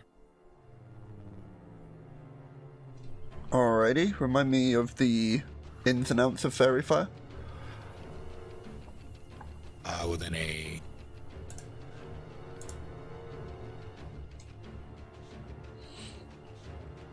20-foot cube, anything that is within that rate. All right, so a blue light emits from that position, and anything within a 20-foot cube at the point of casting needs to make me a DC 13 dex save. 20-foot cube, you said, right? Yes. Hang on, let me... And it was from... like here, you say? About that, yeah. And dex save, correct? Yes.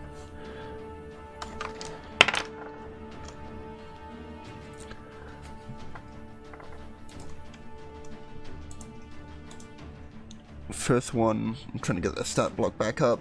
I keep having to close it whenever I deal with Junior.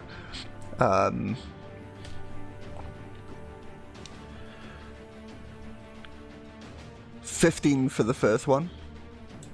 Okay.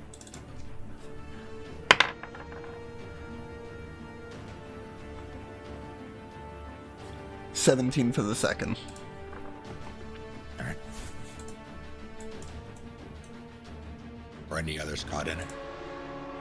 They were not.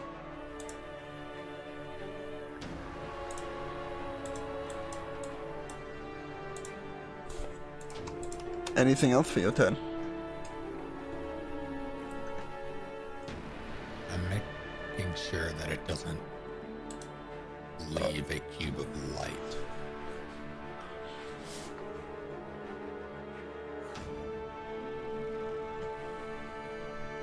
Alrighty, well, while you're checking that, wow.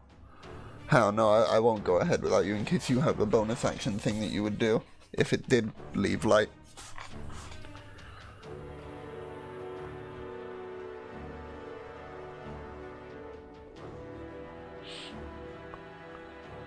It does not appear to, just the affected objects. And are there any objects that were caught in it? Only the coin. Then that would emit Well, more it light. depends. Do you guys believe a severed head to be an object? Yes. Okay, then 2 objects were affected by it. Then they each cast a cast light in a 10-foot radius. I'm going to update the coin's light. 5, 10. Is it dim light, bright light? Dim light. Let me update the dim on the bright on this then. 10-foot radius, dim light. Cool. That's that one.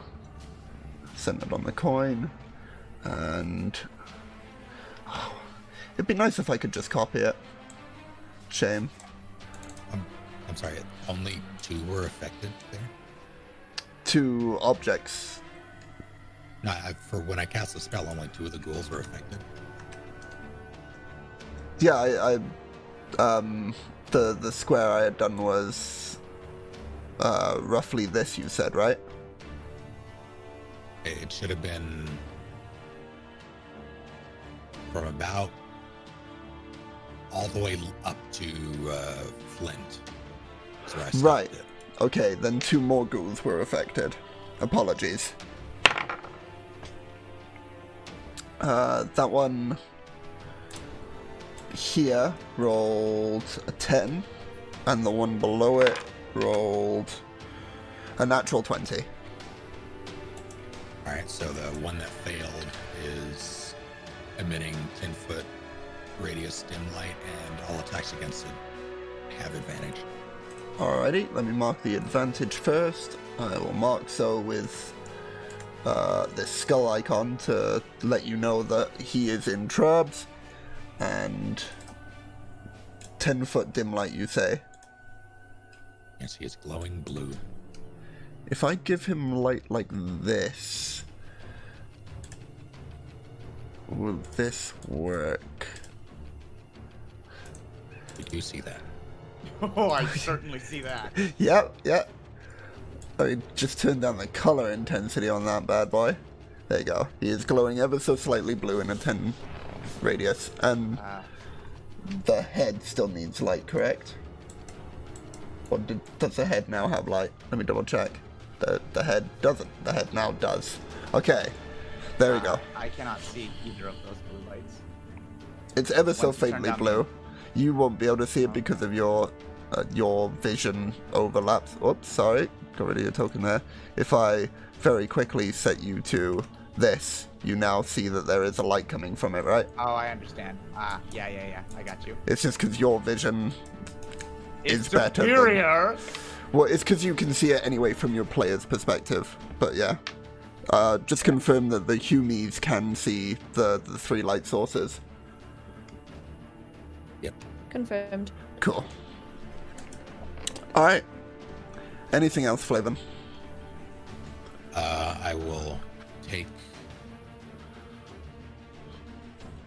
step backwards and yell out, "Hey, where's the butcher?"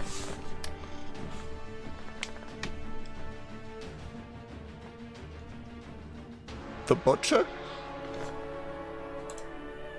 The one of us who butchered a manticore. Now, I'm sure that that person's character would know, but just in case it was Durthal's character and I don't realize it, was that Durthal's character? I believe that was Saren, right?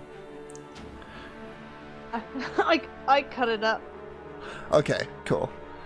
Just because I couldn't remember, and if you were, like, trying to say for Junior to go in, then obviously Junior would respond to that. But yeah, cool. We're all good. We're all good. Don't see it.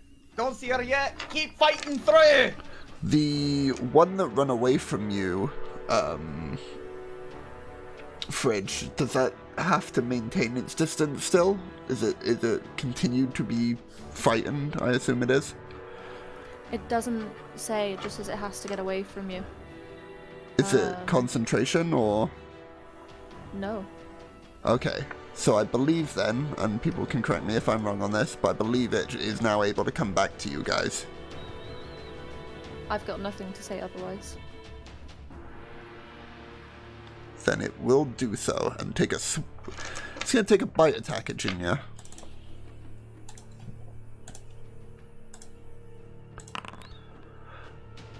$18 to hit. Junior has 16 AC. Wop wop.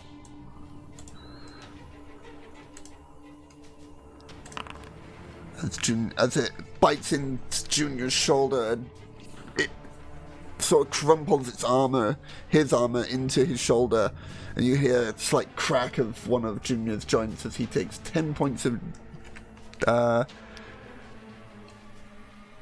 piercing damage. Sorry, I double checked that there. 10 points of piercing damage. Oh! Oh, wait till I get this sword back up. And hey, it's Junior's turn. So Flavin and Flint are the only ones who see this, but Junior doesn't reach down to get his weapon. He just sort of... He reaches his hand out, but not in such a way that he would be able to grab the weapon with it, and swings with no weapon in his hand towards the creature, and the weapon sort of, with this blacky ichor, sort of formulates in his hand, and you look down to where the weapon was on the floor, and it's not there. He's going to take his longsword attack at the creature. It didn't help him with his attack any, but it certainly sounded cool. Oh, that's a 9, not a 6. 11, 12, 13. So he does hit, as he slices the head clean off of the creature, and it's the first one to have been felled. He dead. Dead boy. So that's 0. Boom. God, what goal is that? That's that goal. Okay. Next up is... You know what? No. He's now going to... Because action surge is like a thing that you can do, but only like once every so often, right? Let me double check that. It's like once per long rest. Yeah. What? Yeah. Oh, short rest apparently, according to D&D Beyond. So he's going to do that after moving forward towards the sounds that he's heard and Flint up here, and he's then going to take another attack with his longsword at the lower one of these two creatures.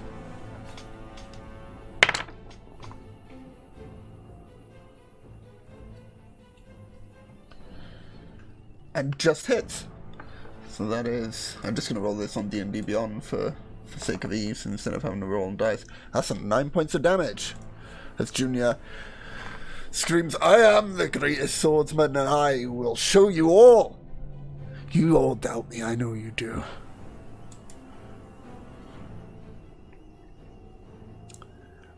Sorry, math is hard.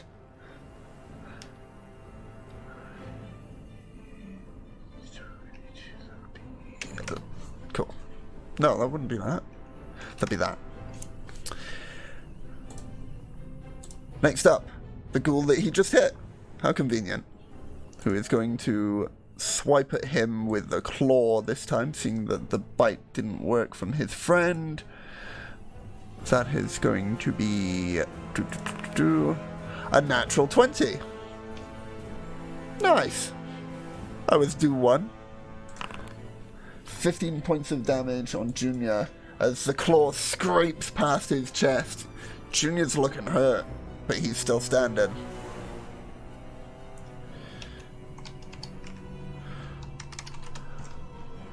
Next one up. Apologies that I'm so slow on this at the moment. I, in hindsight, should have given the character of Junior to someone else. Okay, this one here still can't get a flint, so it's going to turn up towards its friend. 5, 10, 15, 20, and take a bite attack at you. Seren Julius, which will be 17 to hit. Yeah. And you take 8 points of piercing damage. And then it's your turn. Oh, and you were concentrating on a spell, so go ahead and make a Constitution saving throw for me. I believe it is for concentration, right? 11. 11, did you say? Yeah. Yeah, you pass. You need a 10 in order to maintain your concentration. Or half as much the damage you take, whichever number is higher, which... Yeah, 10 is a higher number. So you maintain concentration on your spell. So I've got 2 in front of me, and there's still 3 down the bottom there. Correct. I hit 1. But you can certainly try. Okay. Good to go. I didn't know. If it's a ranged attack on something that's in melee with you, it would be a disadvantage. But if you're hitting it with, like, a melee weapon... What have I got on me? Got my short swords. An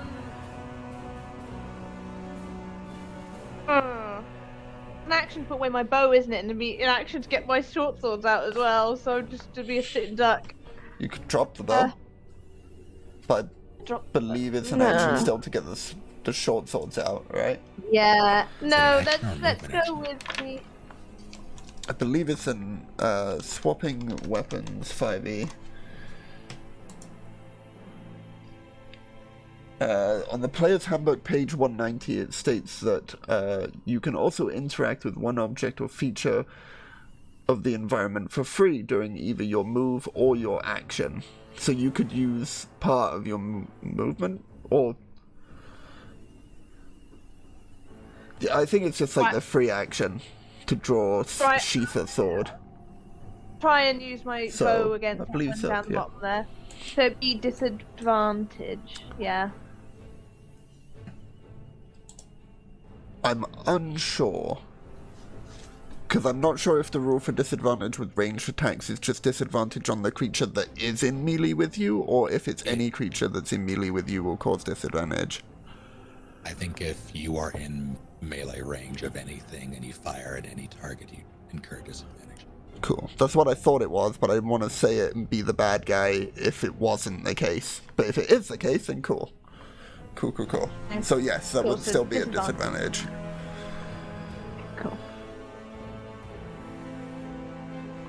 Assuming all of these are glowing with fairy fire, but I can see them in dark vision anyway, that's fine. The only one glowing in fairy fire that is alive is this one, I believe. Hence the skull mark on him. There is a coin here that is glowing, and you see some light around the corner that is also glowing.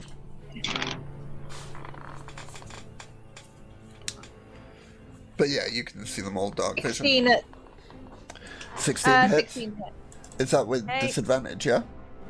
Disadvantage, yeah. Very nice. If, Sorry, was go it ahead. on- which one was it on? It was on this one, so it's not got the Okay, bonus gotcha. of Fairy Fire. Okay, cool. So 1d8 piercing. 3 plus 3 for 6 points of piercing. 6 points of piercing. Very nice. And And then then- the bonus from the horn thingy.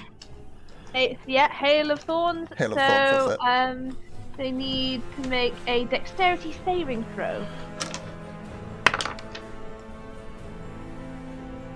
And they need to be a 12. Oh, well, they've done that just off the roll then, I'm afraid. Yeah. Sorry. They take 19 plus half 2, damage. 21. So they take half damage, which is 1d10. Sorry, let me just roll that. Sorry, I get really confused which one's my 1d10s. So they take 3 points of damage. How many, sorry? 3. I'm sorry, your mic keeps breaking up when you say it. 3 points of piercing 3. damage. Cool. All adds up. It's all good. He's looking hurt. And stay where I am. Cool. Flint. Right. So go ahead and finish off the one in front of me. Also,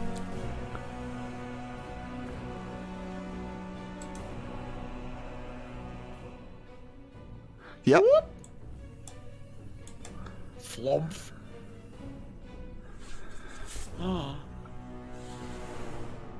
Alright, roll for bonk, I guess.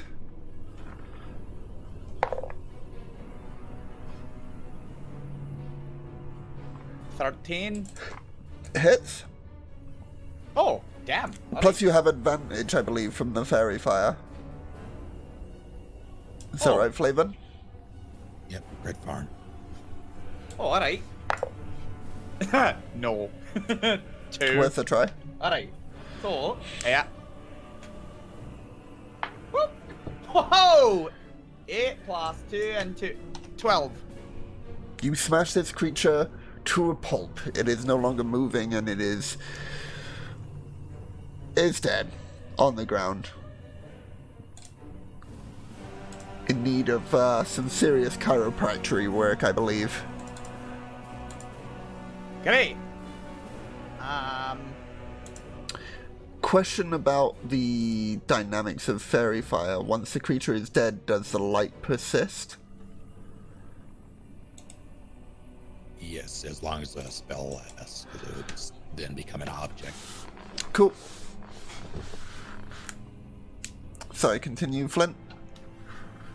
Yeah, I'm gonna move past all of these creatures. Or 2 of them anyway. To try to check on Saren, to try to get to Saren. Well, I assume the flump is incorporeal, right? If it's a Yes. spirit, so. Like I'm not ending there. I just assumed Yeah, yeah. that you would start attacking me. Well, now you've moved out of. Yeah. Thanks for reminding me. I wouldn't have, because I would have forgotten. And did. But being it you Yeah, that's asked, let's go for 2 claw attacks from both these guys as you go past then. The first one, and the second one, the 6 and a 17. The 17 gets it. 10 points of slashing damage, Oof. which 5. I believe is reduced to 5, yeah.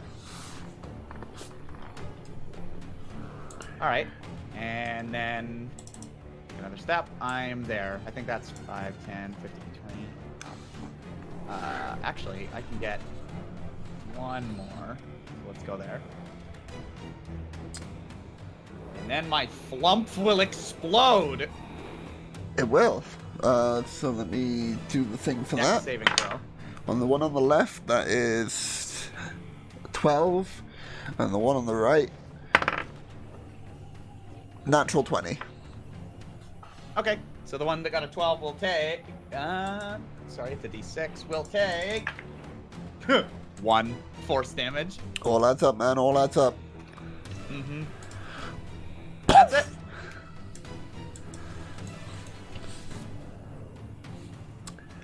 Cool. Okay. Did anyone else see that ghost explode?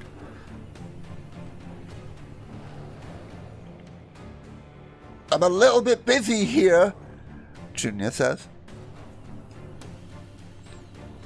What ghost? Never mind. You alright, Saren? Not doing too bad. I'd rather not be stuck between all in these things, but... Okay. The next ghoul in line is going to move 5 feet up.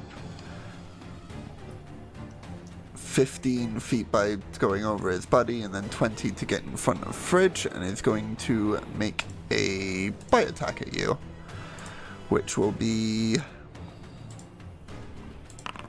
a 19 to hit. Hits.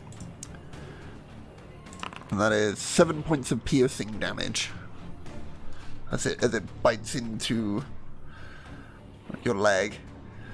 And you try to shake it off, but it bites in harder and harder until you feel the pain within your leg, and you kick it off with your other foot, but leg's hurting. Next one. It's gonna... This one right in front of you is gonna take a claw attack at you, Saren, which will be a 14 to hit. That hits. As you take 9 points of slashing damage as it claws across the front of you. Are you down, or are you still up? No, I'm still up. Cool, I need you to make a constant... Oh no.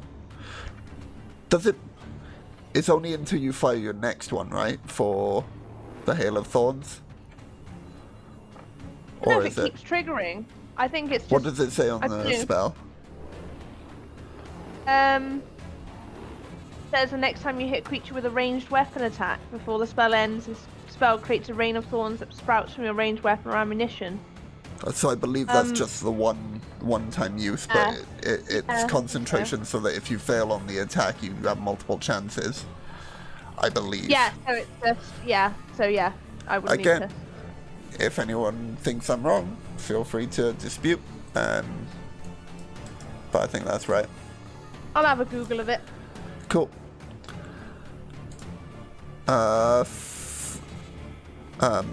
Regardless, make a Constitution saving throw for me, in case you still do keep it. Okay. 19. Yeah, you keep it. You're all good. If it persists by the rules, but I don't think it does. But have a look. I Fridge, think you're it's up. a one-time thing. I am going to take a swipe at the one right in front of me with my long sword. Go ahead. Just freaked out that it took a chunk out of my leg. I would be too. Oh, that was almost terrible. That is a 20, modified 20. Yeah, that hits. And that is 7 points of damage. 7 points of damage. Very nice, very nice. Math is hard. Cool. Yep. No, it doesn't have 140 something health. It has... Yep. I think I just give away how much health this creature has. Left, maybe. With my bardic inspiration, I'd like to say to Junior, "Come on, greatest swordsman in the world, I thought this was your forte." And give him bardic inspiration. Cool. Is that D6 or D8 now at your level? 1d6. Cool. For any ability throws, attacks, and saving throws, right? Ability, attack, or saving. Yeah, cool. Flavin. Sorry, Owen. It's because it's written down as Flavin now because I did it. Sorry, Owen. I will get used to this. Baron Vow. Out of the 2 ghouls that are present, which appears to be the weakest? The one to the left of Junior, so this one here.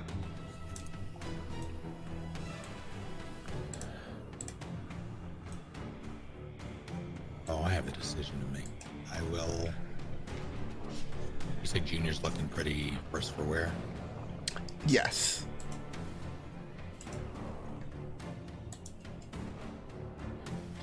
On a scale of 0 to 28, he's at a 3.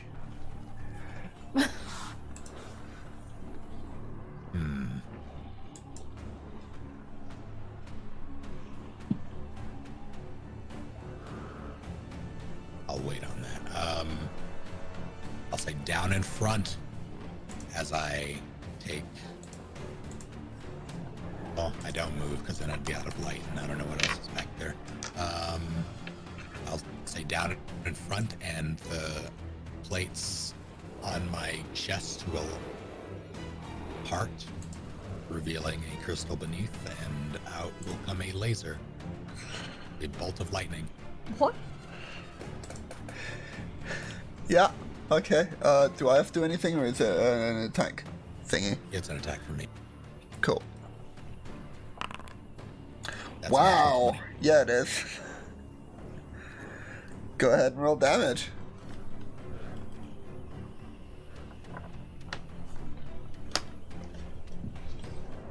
So apparently the build went really well. Is it? For a total of 13. No, I'm sorry. I can do math. 11. Makes one of us. 11 all told. The 2d6 is the crit damage, and then an additional d6 for the feature of the weapon. So the 1d6 is lightning damage, and the 2d6 is another type, or is it all lightning? It is all lightning damage. You get the idea that it didn't matter, but I wanted to know for my own sake. And the creature, in similar comic fashion, the nervous system of the creature sort of lights up in this blue energy as it jolts back and forth in various different poses before going stiff and falling dead upon the ground. You done killed it, son. I guess it worked.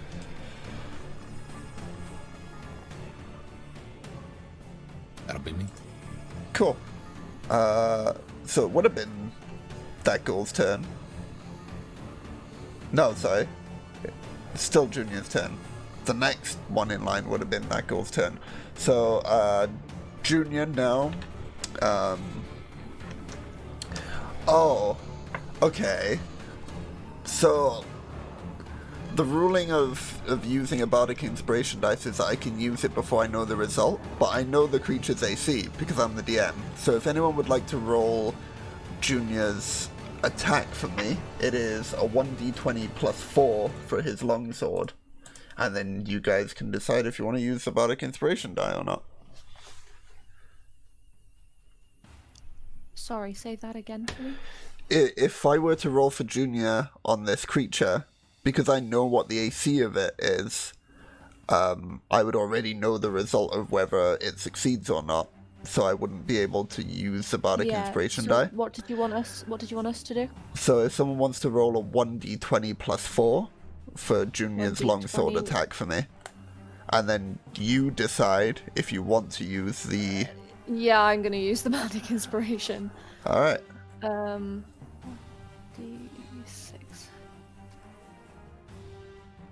Oh, that does not make it any better. That's a 7 total.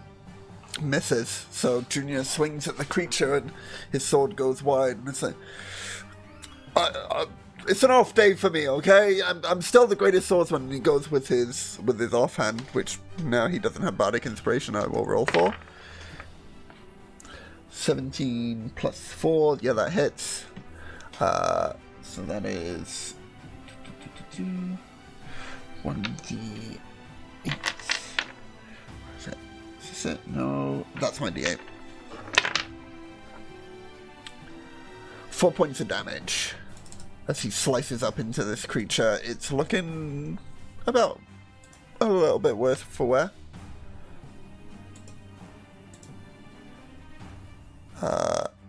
Next up is this one, which is going to turn around at Fridge, having heard him come up behind and taken a beating from him last turn, I believe.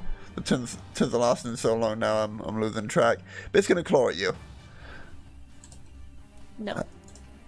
Oh, it did not. Okay. 7. Yeah, you're right. No, it's not going to claw at him.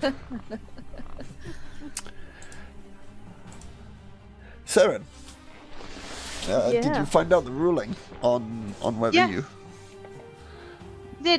So no, it's once per cast. Cool. Okay, I will remove the radioactive symbol from you.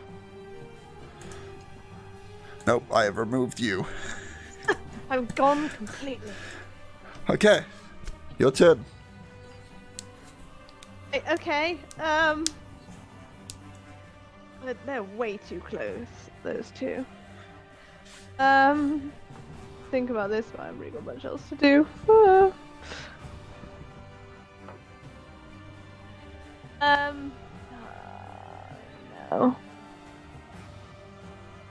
A disadvantage if I shoot them with my bow, and I'm still holding my bow. There's nobody I can hit over there. So I will. And I'll away my bow if I can and get my swords ready ready for my next turn.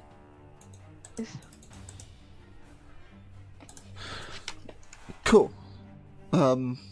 It is a free action, remember, to draw your sword. So you could just, attack with the sword this turn.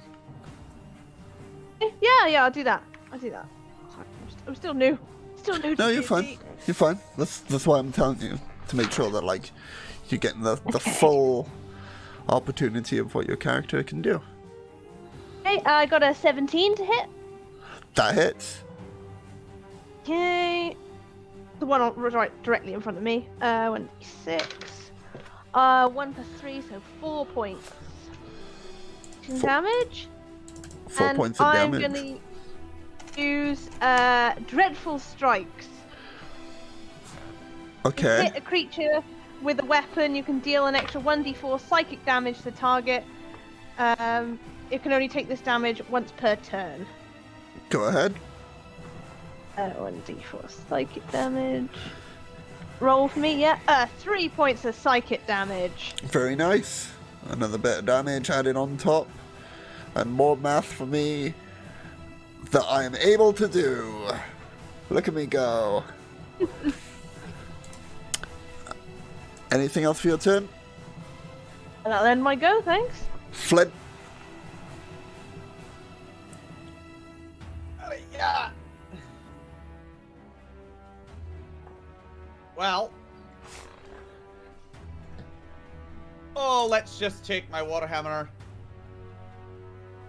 Both hands. Crash in front.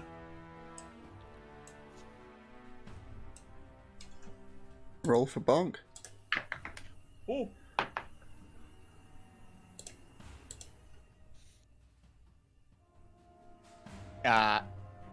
No. 5. No, sorry, 6. I'm an idiot. No, you're right. But you do have another thing.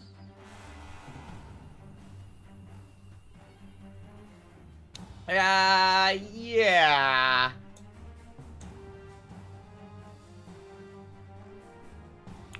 I can't see. I guess I'll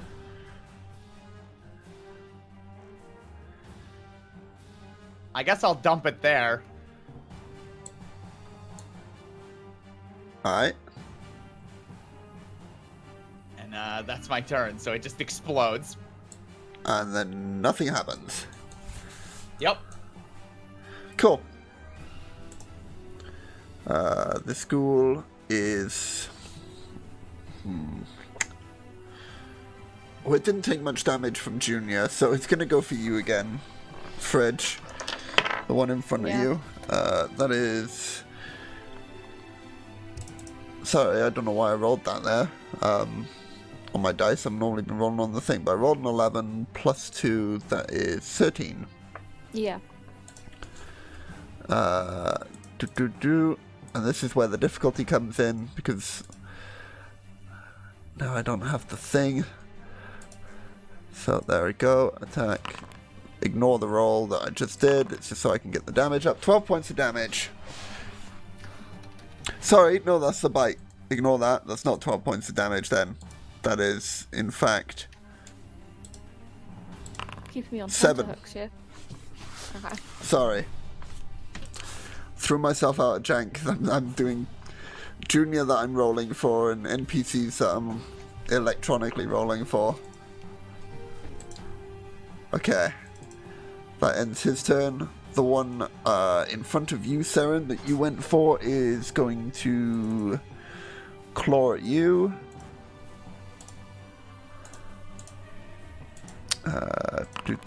That is a 22 to hit Yeah. for 9 points of slashing damage. The ground. Oof. Unconscious, right? Oh, that's the dead one, not the unconscious one. Whoops. I just accidentally moved you from combat. But I remember that you were just above Flint, so I didn't completely ruin everything. Whew, this combat's going great. I'm really on the ball right now. Next ghoul was that one that just bit you. So Fridge, you're up. Yeah, I'm going to try and whack it again with my sword. Basically just hacking at it as it's hacking at me. Yep. Oh, that was almost awful. Okay, we've got 11 to hit. Barely misses. The creature, in its wild movements, trying to get at your leg again, manages to duck underneath the blade. Bonus of movement? No. Cool. Owen. Sorry, did I hear 22 points of damage? For the bite, it was, yes.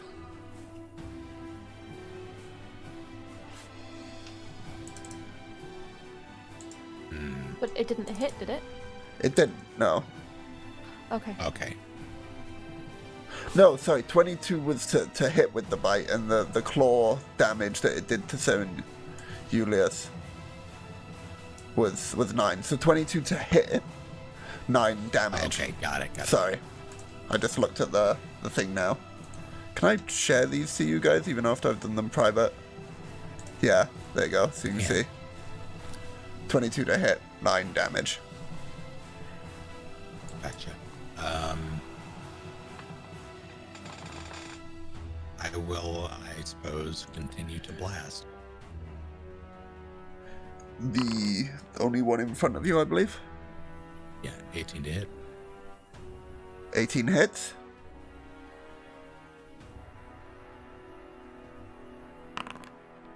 For a 7 total points of 7. damage. Very nice. This creature is now looking very, very worse for wear. But it's still alive. In the loose sense of the word. Anything else? Cool.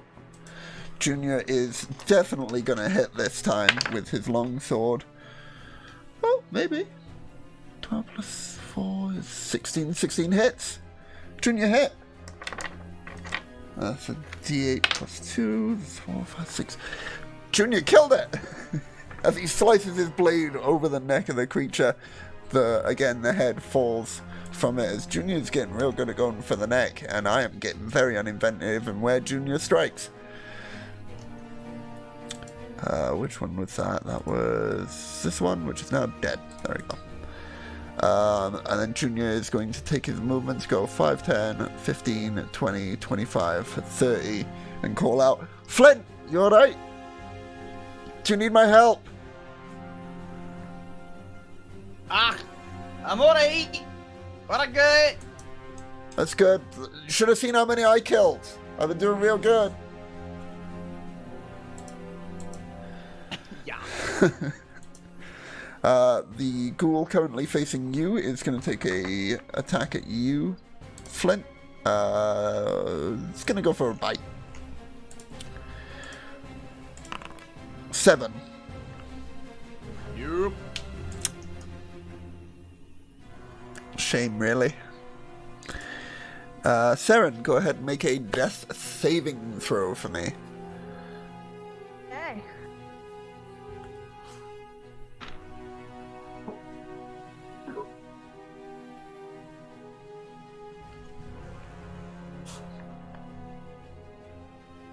It was a 4. That is a fail, so go ahead and mark a fail off on your character sheet on D&D Beyond. Flint.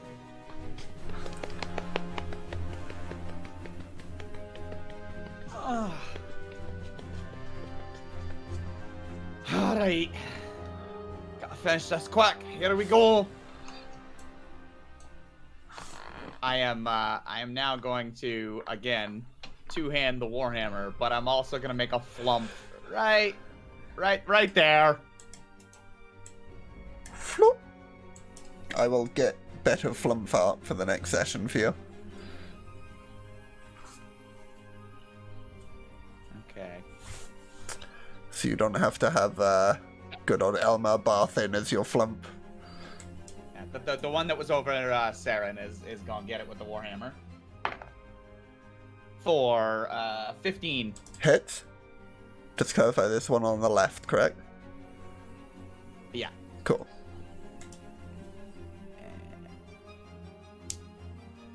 I believe with versatile, I'm a 1d10 now because I'm two-handing it. Yep. And 6 and 2 and 2 is 10, so 10 to that guy. Oh, this is a solid crunch underneath this one as you whack the hammer like at the base of the neck, just behind his head, down into the spine. It sort of like flexes down a bit and comes back up. He's looking hurt after that. Okay, and at that point the flump explodes. Which dex saving throw, correct? Yeah, including myself. 17 for the one you just hit. 21 for the other one. 17 and 21? Yes. Okay. They have a +2 to dex, and I rolled a 15 and 19. Yeah, that's fine. Now here's my own. Oh, that was a natural one. However, I guess my danger sense gives me advantage on dexterity saving throws. So, dex advantage against my own saving throw. I guess you would know it's coming. So, Yeah, so I it do. makes sense. So that just gives me a +1, right? So, yeah, 15. I'm fine. Cool. Flump disappears again into the wall, but not into the wall. It's like it a explodes. balloon. Yep.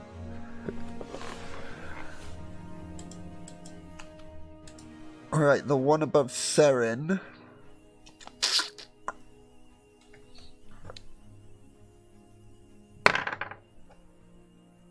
It's gonna go for you, Flint. And that's gonna be... Sorry, you might have heard a roll there. I was rolling to see which person it would go for. Yep. 19 to hit.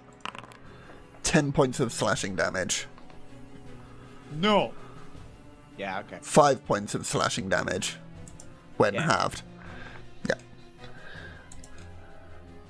Yeah. Fridge.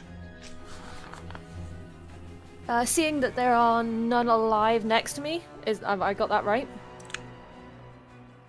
Possibly. I'm going to use my full movement to try and get to the others. Is that dashed as well? We'll see as soon as you get around the corner, I suppose.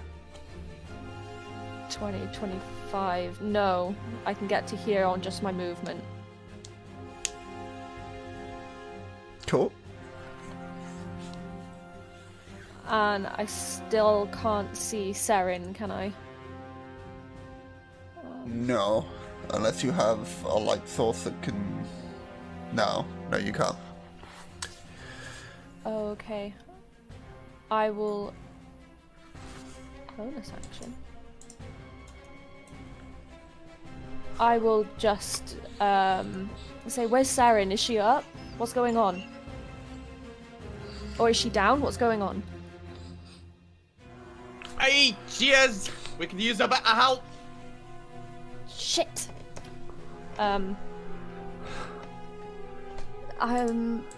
For everyone on stream, this is currently Fridge's perspective. I don't want to dash not knowing what's in front, so I'm going to hold healing word in the event that something happens that makes me able to see Saren. Okay. You are holding the healing word spell. Go ahead and mark off the spell slot for it, because even if you don't end up casting it, holding it as an action still uses Yes. up. Cool. Correct. Owen. I'm remembering, man. I'm getting there.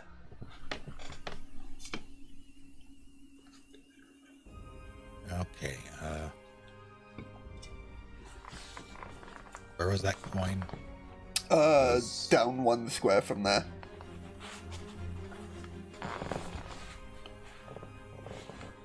So I'll run over, grab it. They are to the north, correct? Correct.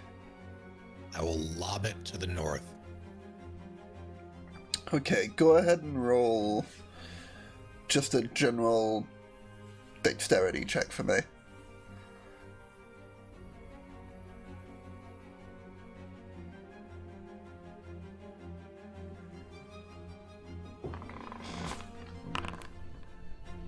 Seven. It hits this guy in the head and lands in this square here. I did that because it was further than 30 feet range, so a bit more difficult than your last shot.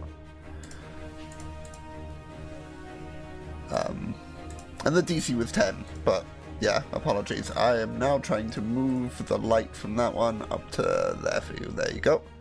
Coin has been moved. Whoop. Which means Fridge.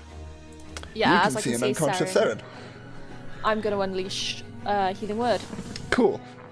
Oops, that's the wrong button. Go ahead and roll the healing dice. Oh, that's useful. 5 points of damage. 5 points of healing. Oh no! Take an immediate death. Death marker as you take 2 points of damage from a... No, cool. So what was it, 5 points of healing you said? Five altogether, yeah. Cool. You are now conscious and at 5 hit points, Saren. And prone. Thank you for reminding me. Whoops, that's blind, not prone. Is that the symbol for prone? It is. Looks like she's tumbling downstairs backwards. Is she good?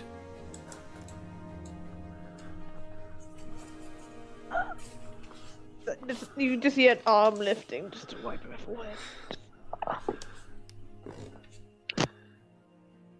Anything else for your turn, Flavin? All right, then. I'll... So anyway, Give I him the started business. blasting. Yeah, so anyway, I started blasting. Hell yeah. The left or the right? Actually, how worse for wear do they look?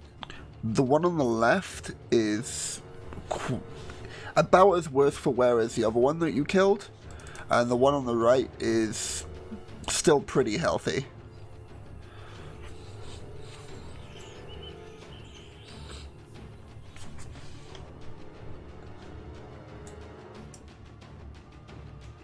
Pinky, how are you on juice?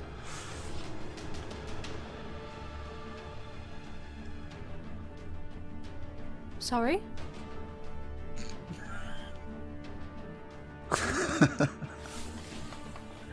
How many more spells you got in you?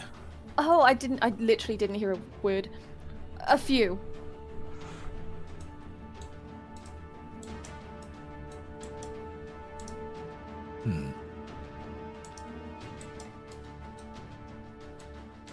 Owen will grab his tinkering tools and sort of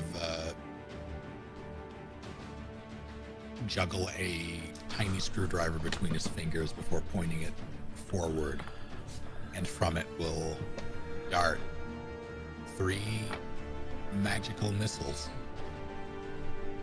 All at one, 2 at one, 1 at the other. What's the... 2 on right, 1 on left. Gotcha.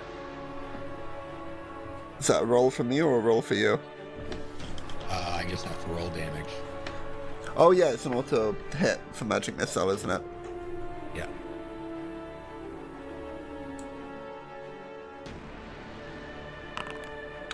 Seven damage to the one on the right. Yep.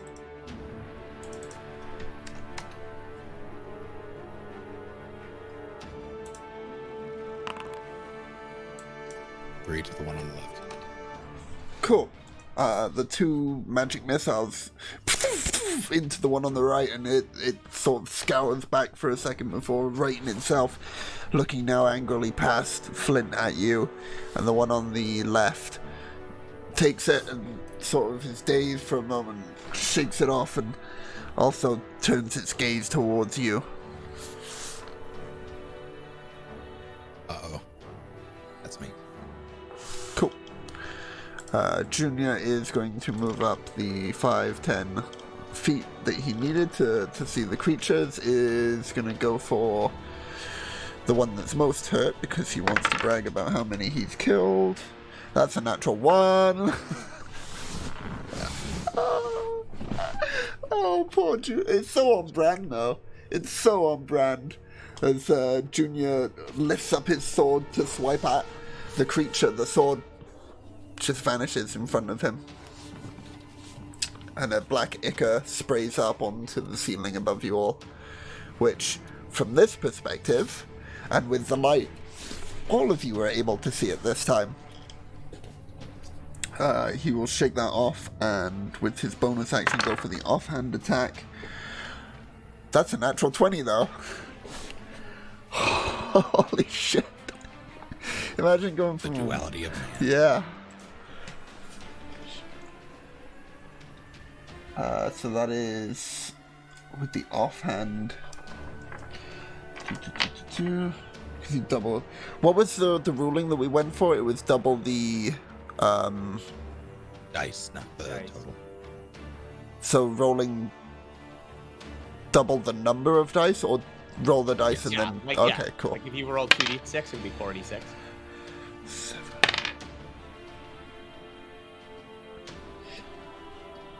11 points of damage as he slices up through the creature. He carves it in twain with his offhand smaller blade, and it is no more.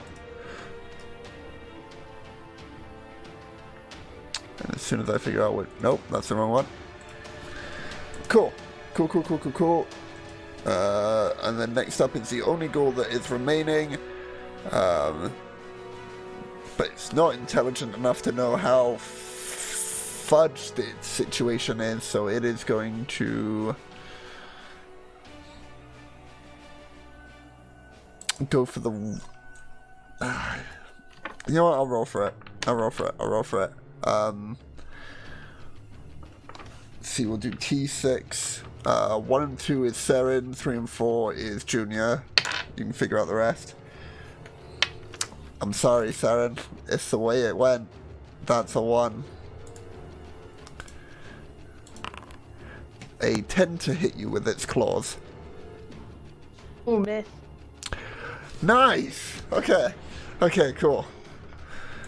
So as it swipes towards you, as you just regain consciousness, you see the claw coming in and you roll off to the side. Oh, yeah, I know what you're about to say, Snake. Yeah. Yeah, I'm sorry. 22 to hit. Yeah, that hit. You take 8 points of damage, and I Down believe... again. Yeah. Sorry. Oh, would you back off? Seren, I need you to make a death saving throw. Yep.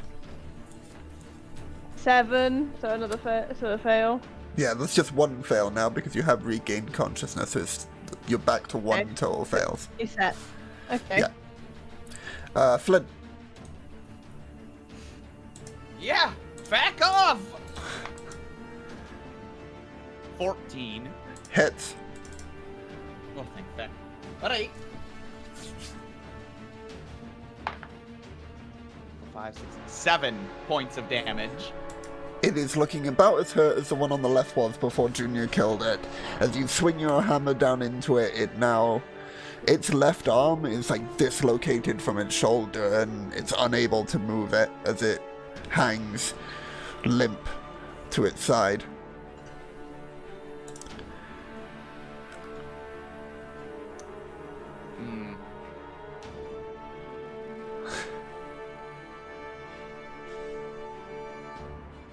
Question about your flump. Does it say unoccupied space?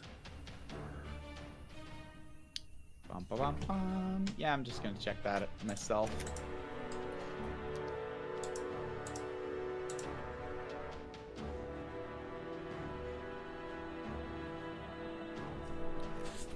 No. It's within 5 feet of one creature of my choice, so yeah, I'm gonna make it,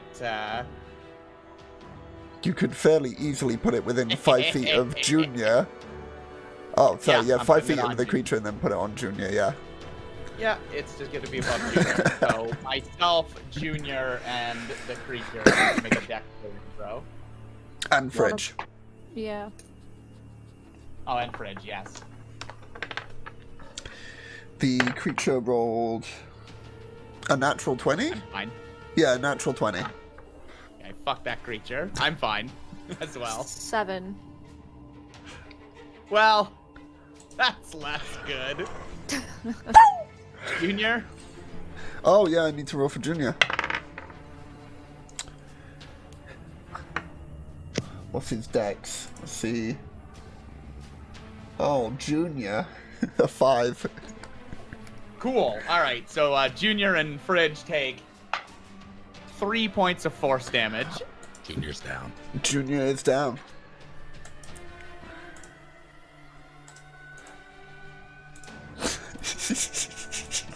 Oh, good!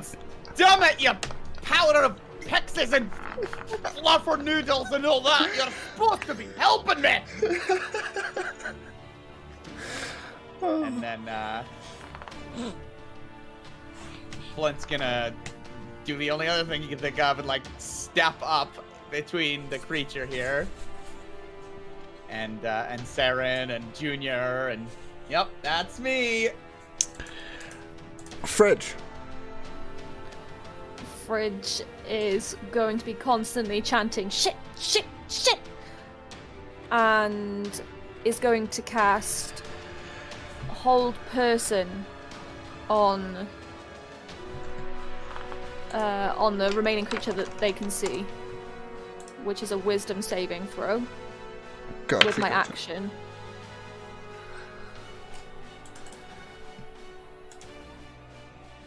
You gotta be at 12, sorry. 18. Okay, never mind. I've used that. And then with my bonus action, I'm gonna cast Healing Word on Saren again. Cool. Go ahead and roll healing. It is 5 points of healing again. 7, you are back up at 5 points. Thank you. And Fridge will yell back at Owen, looking a little low now! And that'll end their turn. Owen.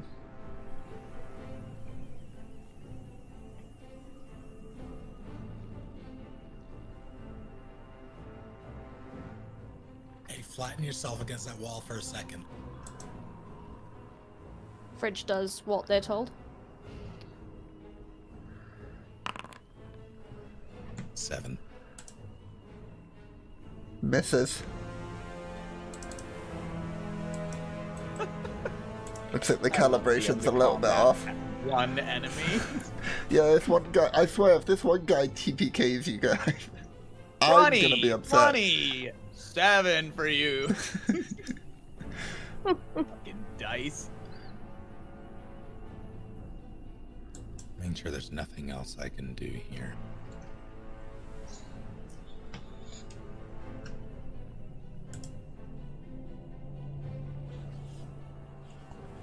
Yeah, no. That'll be me. Cool. With that, it is Ghouli's turn, and I'm not going to be a dick. It's going to attack Flint.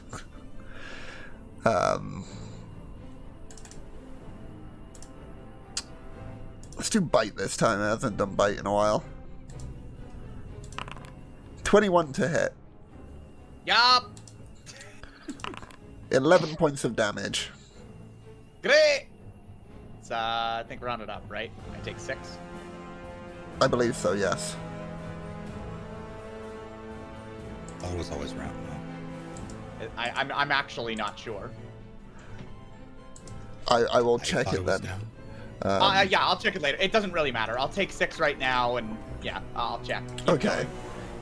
going. If it would not change the outcome of whether you're alive or dead right now, Okay. then go ahead and check in between after your next turn. Or during the break. Or whatever. Seren, you are up on your turn. Look at that! Hey! Oh, nice. I'll use half my movement speed to get back up. Sorry, I missed Junior's death saving throw. He succeeded. Nice.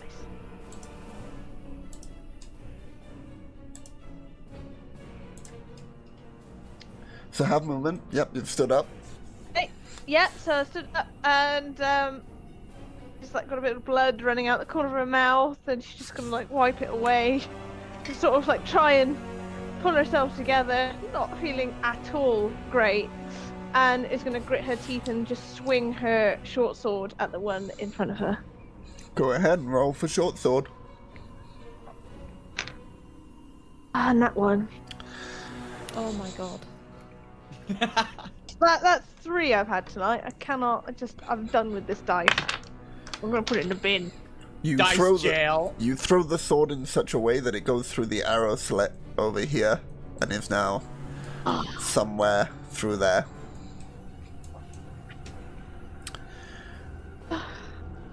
Anything else for your turn? No. Flint? Yes. Please kill it. Alright, I'll give it a go.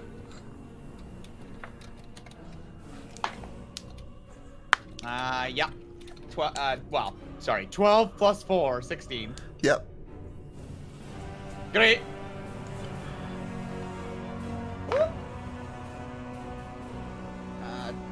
Well, 2 plus 2, 6. Wait, what? 2 plus 2 is not 6.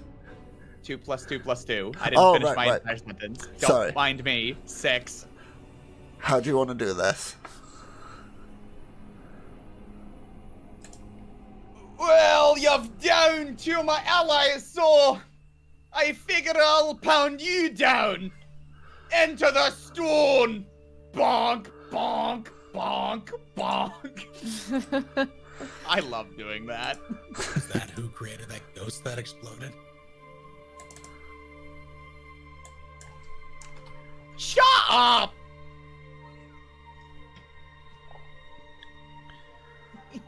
Turns to Junior. But also help.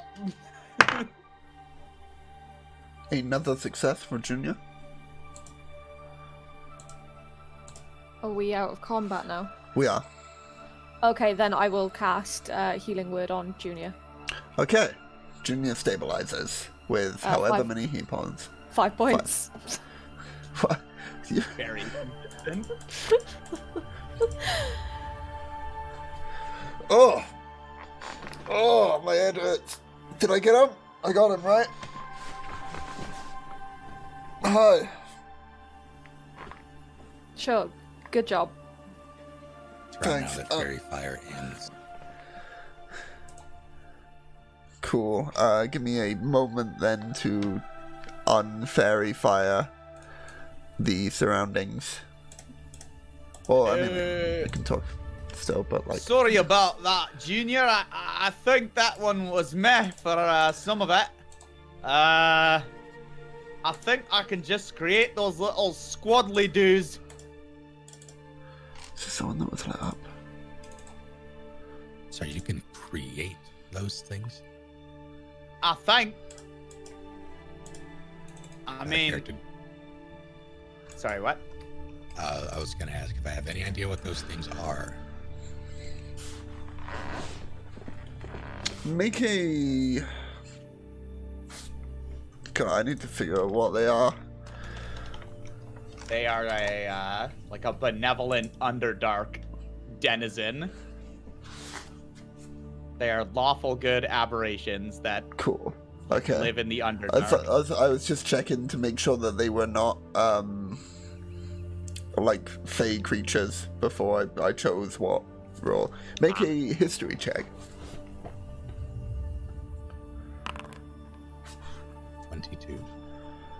You are aware that flumps are these mysterious underdark creatures that would drift through, propelled through the air by jets whose sound give them their name. As you've seen, it glows faintly, reflecting its mood in its colour.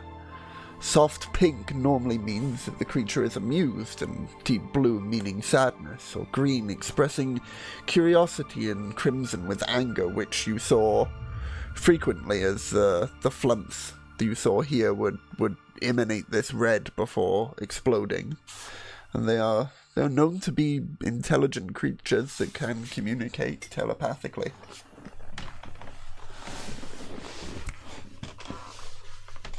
You can just create flumps. Well, I don't know. I think so. I felt a little surge, like I don't know, a tingle up my arm or something. You know, like well, hold on. It's he extends his arm.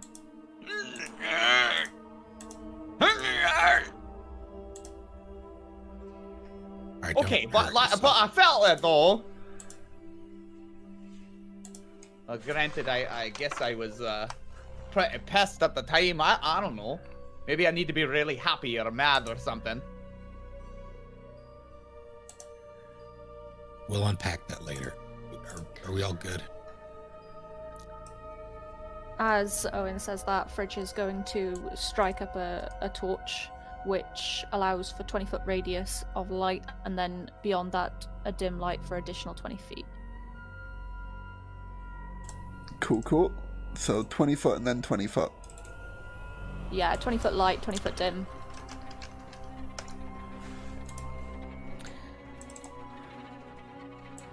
Also, I saw something back that way. When you did your fire, I got a better look, but...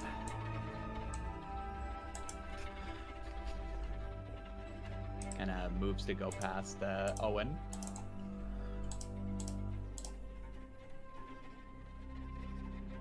Yeah, I'll step out of the way.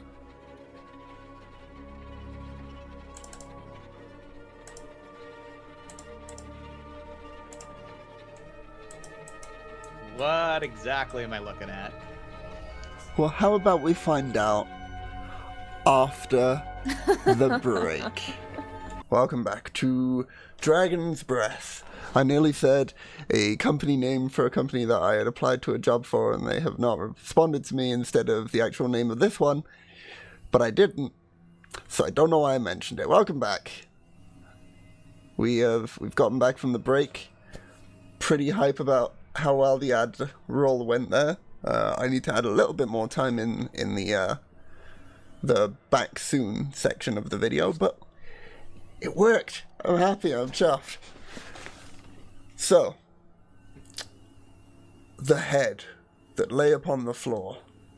You choose to inspect it, and as you do so, you look down and you see that this is not someone that you knew personally, but is definitely a dwarf, or the head of a dwarf that you knew within the walls here of Axeholm.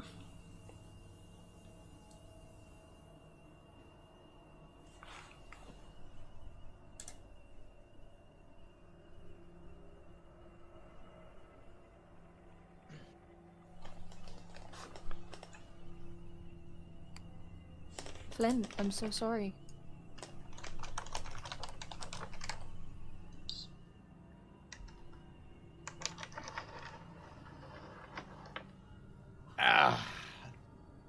it were grand. Oh, maybe stayed and fought. I hope he were always a good one, but damn bastard.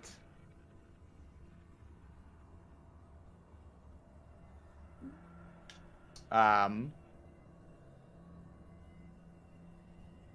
sorry, it's just the head? Just the head. And as the map shows, the charred remains of an outline of a body. Mm-hmm. Is there any like weapon next to him? There is not. This looks to be, and from what you knew of this individual, which is not a hell of a lot. Excuse me. Sorry. Oh god. Please tell me no one clipped that. From what you knew of the individual, they weren't much of a combatant in life either.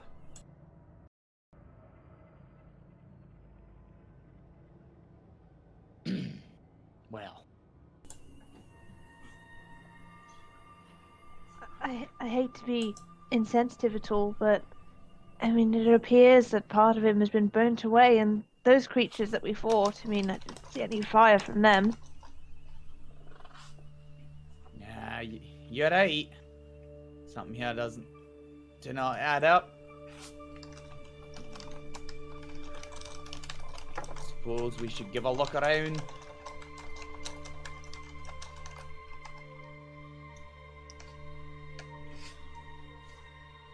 Just to recap Basically. Go ahead. No, go on. It's fine. Out of character, just to recap, the tracks we found leading to Axeholm, did they lead through it? The bloody tracks of Lysette. Yes. You couldn't find any tracks with the investigation roll that you had made that led anywhere beyond the campsite, be it outside of or into Axeholm.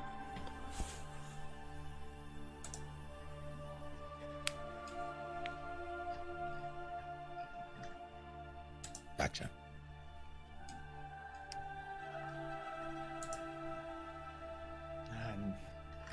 We try these doors then. Hey, not much else we can do for him now. This door. Sorry, one second. I've lost the page. I found the page. A9. Standing before you are two blackened hearth, and in front of each are a pair of rusty anvils. And roll a perception check for me.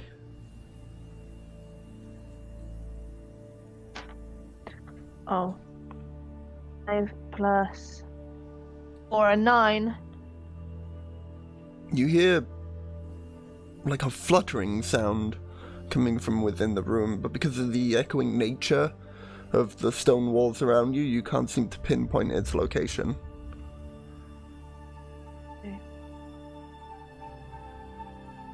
Fridge! I'd quite like somebody else in here with me. I'll Owen or tentatively someone. walk forward with my torch.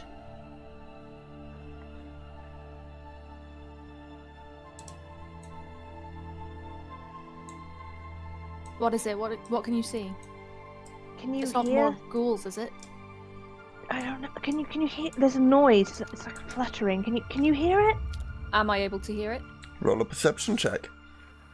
I will. A noise. Oh, that's tasty. 22. You can, and it appears to be originating from this chimney over here. I would like to go and investigate it, please. Okay. As you do so, a creature, which I believe only Flint would know of. But those of you who care to can make a nature check of 15 or higher to determine what this creature is. But Flint, you would know it as a sturge, which have often plagued the chimneys of Axeholm whenever they've been turned off or unlit for cleaning or during your quote-unquote bank holidays. But with that, this is the dumbest part of the book, is that it has these stupid small encounters like this. But I'm going to need everyone to roll initiative.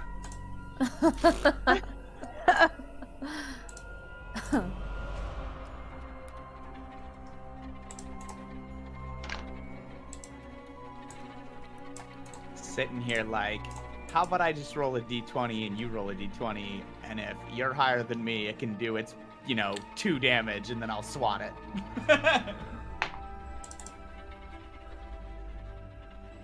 Well, we're going to see who's going to swat it first, though. If it's not me, I'll be surprised because it's right in front of my face.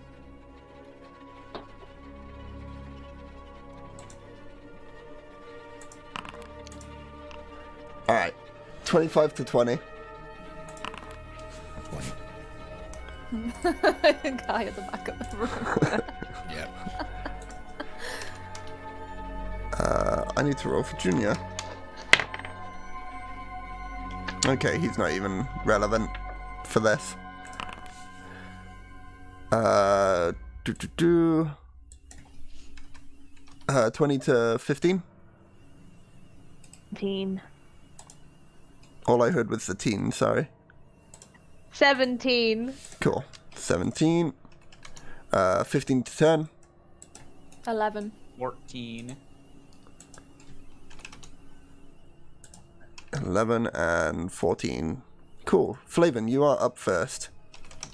As this... Frizz is going last. Well, there's Junior. What now? I'll push past.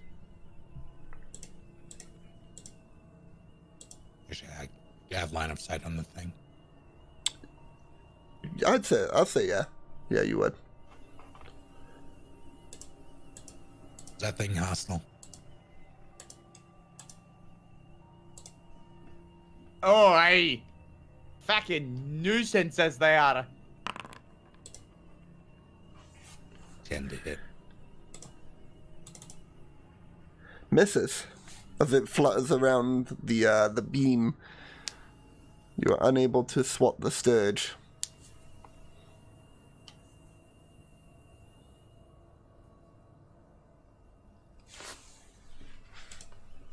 Oh no, shrug. That'll be me. Seren. Okay, let's just try and fire an arrow at it.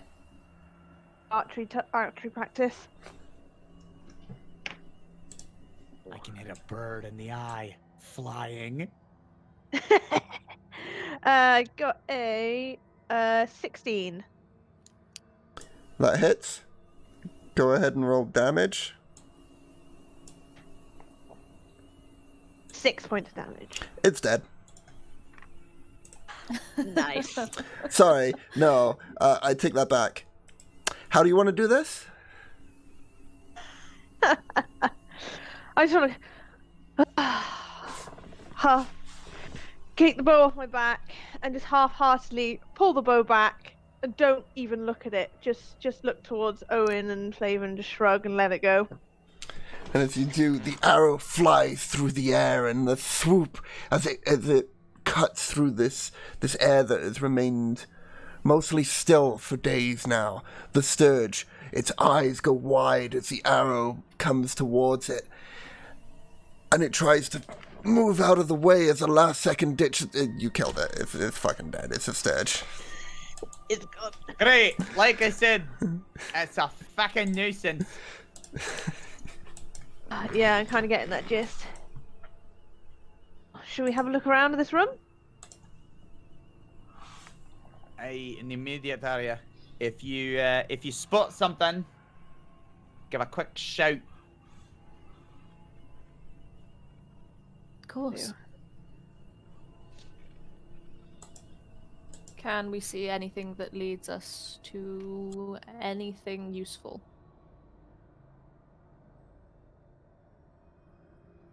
Not particularly. The chimneys might be a way out, but there's a door. I will go and gently open the door. Poke my torch through first, like. Oh, torch first? Yeah. Okay, I'm gonna Like use I'll same open- initiative. No, you can. Like You're I'm fine. gonna open it with my hand, like the handle, but Yeah, then I'm yeah. gonna push I the was torch. just doing a bit where I was gonna like scare people into thinking that there was about to be more combat, but No. you're good. Yeah, no. It was real scary. So Well- I can go through? Yes, you can. The door is open, and you make your way through into what looks to be the tool storage room for this smithy. Several up the tools drawer. still hang on the hooks, and yeah, go ahead and. Sorry. I was just gonna say, opening the drawers, do I see anything, any notes, any indication that gives us anything to work with? Make an investigation check. Oh boy, my favorite. Can I also do the same? Sure. 18.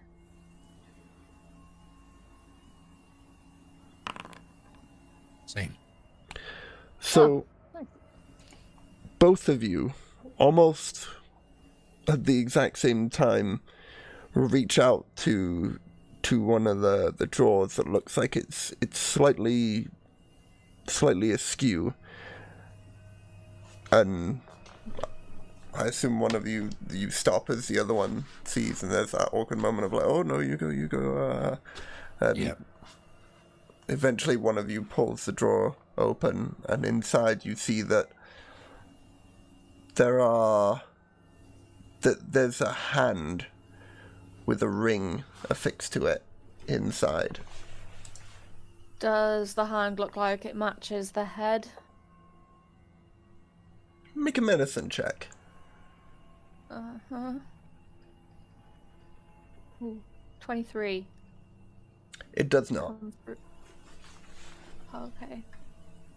Is there anything like interesting about the ring or the hand itself? To me? It certainly looks valuable. I'll hand it over to Owen to see if it means anything more to him. Are you handing me the entire hand, or did you take the ring off the hand? Whatever. What did I pick up? Did I pick up the whole thing?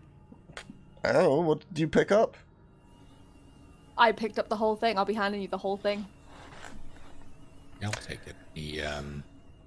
I'll make a face, but I'll take it all the same, and then examine the ring while it's still on the finger.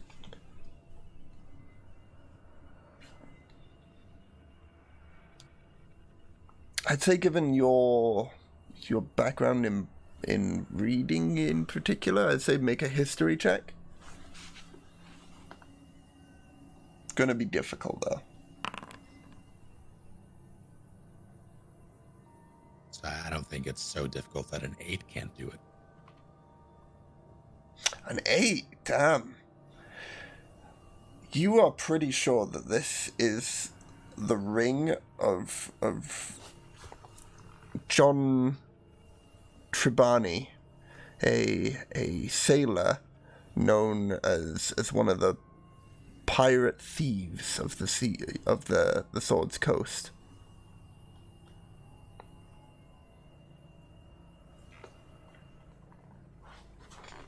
Huh, look at that. Look at what? Got ourselves a pirate ring. Frigil shrug. It doesn't mean anything to them. Jill shrug as well. Unsure if it means anything to him either. He'll put it back. Oh, he'll go to put it back, and then he'll It's a severed hand, correct? Yes. How fresh? Make a medicine check.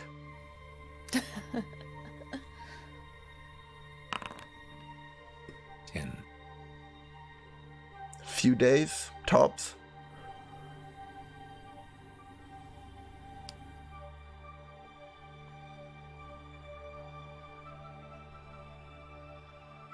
He'd have enough sense to not remove the ring. So I will, I assume I have like spare clothing in my pack. Or at least something I can use. Cover it in soap. Possibly. I'd say yeah. Yeah, I I'll allow have it. a blanket. Cool. I'll wrap in my blanket. And shove it in my bag. Just because no one else has made the joke. Give him a hand, ladies and gentlemen. Give him a hand.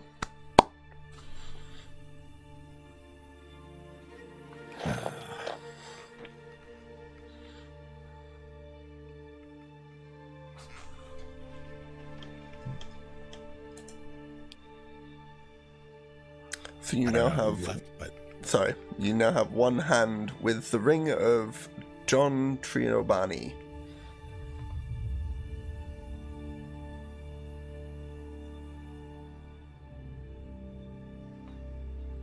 see anything else?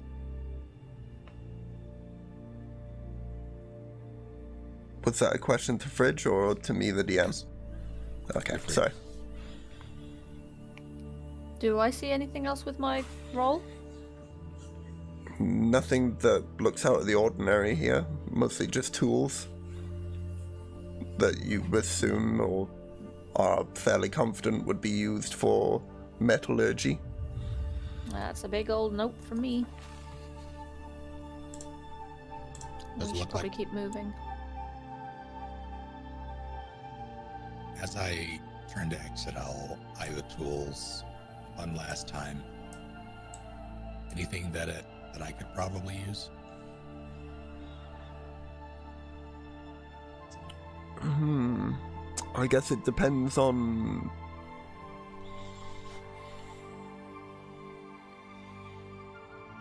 Possibly.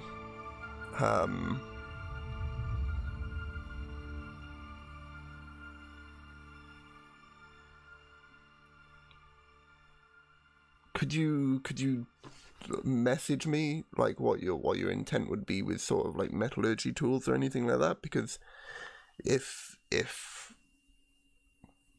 anything of the metallurgy sort of tools like pliers, molds, ingot, like molds, crucibles, that sort of thing, are something that could be useful to you, then my answer would be yes. If not, then probably not. I would say yes, considering I do a lot of tinkering and making magical items and things. Cool. Then yeah, there's a few bits and bobs there that may be of use to you.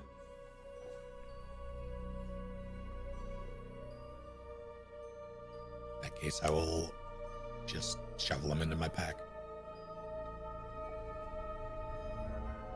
Then Cool. wordlessly leave. Alright, add a set of metallurgy tools to your inventory then.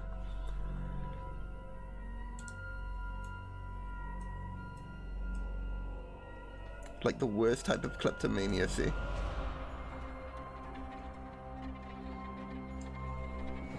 I need it.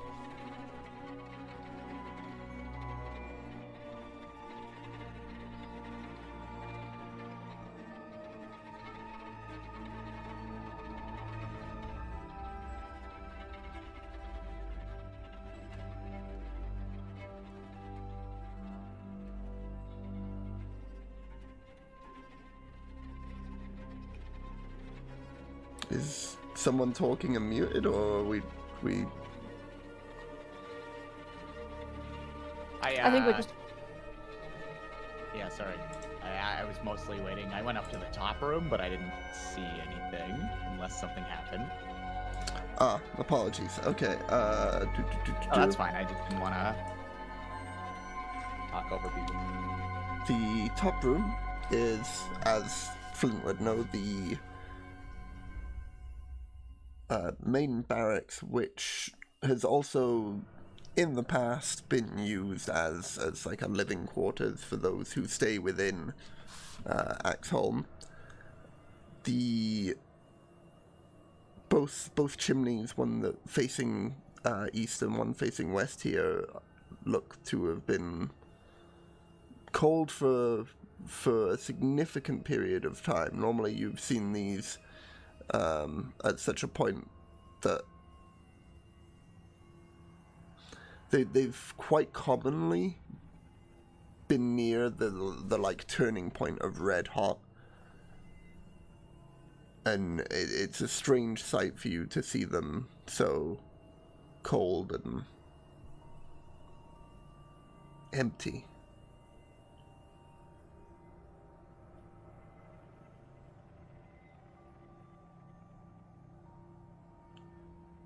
The beds themselves are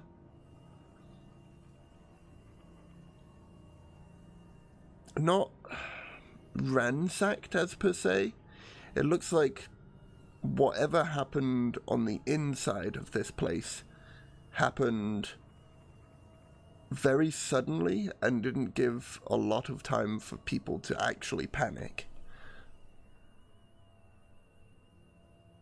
Those that were outside might have had more luck to sense the danger before getting away, but those inside seem to have vanished, it seems.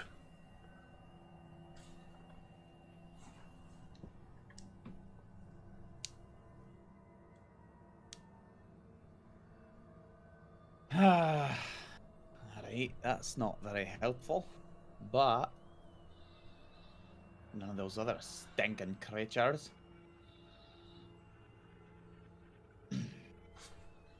Not much on my end. Anything there? Nothing for what we're looking for. Alright. Oh, sorry, no, that's just,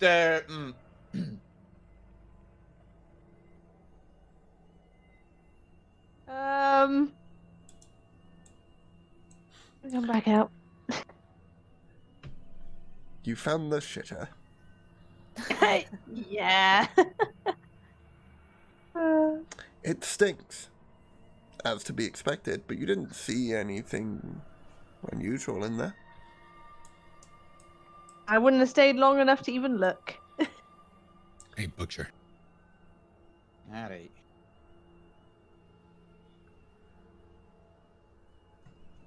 Hey. Can you... He'll gesture to the head. Can you see what did this? Have a look, see what sort of, if there's a weapon or something that had was able to do this. I'd say both you and Flavin make Arcana checks. Arcana. Ooh. Yeah, because I feel like if Snake had known this might have been Arcana based, he would have. I might as well stop playing Look at the into this. moment. I just got another nat 1. I know how that feels. I know how that feels, but it just means that you've got like an epic moment coming up. You know, you're charging up that karma, ready for like this big epic play that's gonna save the day. But for now, Okay, come at me then, nat 1. you are almost surprised at seeing something in the ear there for a second, and you're looking closer, and then you are shocked and stunted back as you see a small maggot come out from the ear and across the face. Owen, however,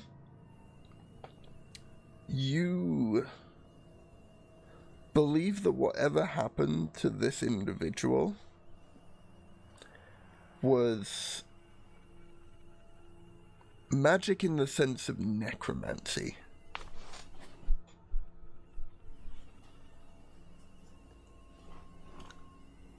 And from your rough knowledge of necromancy, this is what happens if you succeed at stopping the spell. Part of you would be burned up. It's unfortunate that this individual was burned up to such a point that it ends up killing them.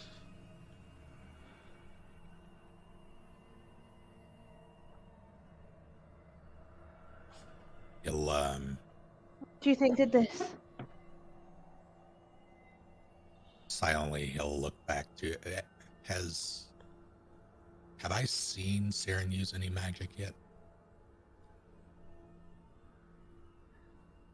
I don't think so. Maybe the Hail Misty of Step. Thorns?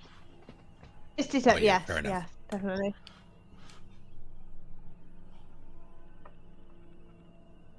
He'll look up at Saren and then back at Frigg, and he'll motion for Frigg to come over. Hi. Junior also leans in. See what I see? And as he says so, he'll bring out the hand again and check to see if there's a similar pattern around the, I guess, where the limb was severed.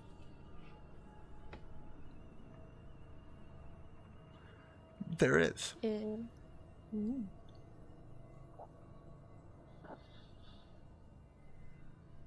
Yep, I think I see it. Why?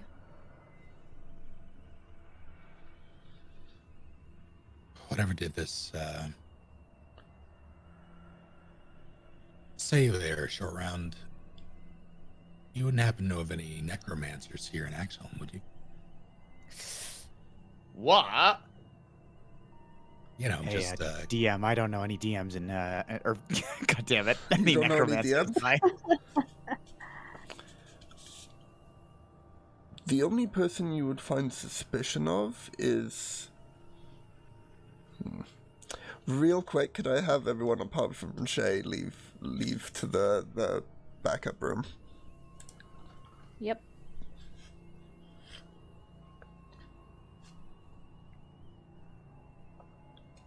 So, when we were going through your character creation, I mentioned the elven lady that had came here before, just as you were leaving. Yeah. You may have a suspicion that she could be necromancy, because you do not know of many magic users from within Axeholm. Yeah. That makes sense. Did you ever happen to give me her name? Did I have her name? Let me check my notes to see if I would have given you it. I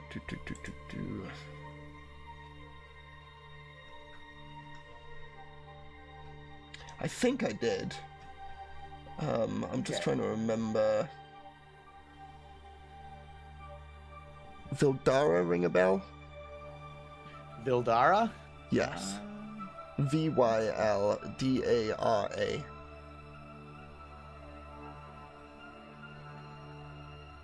Okay, cool. All right, I'm good.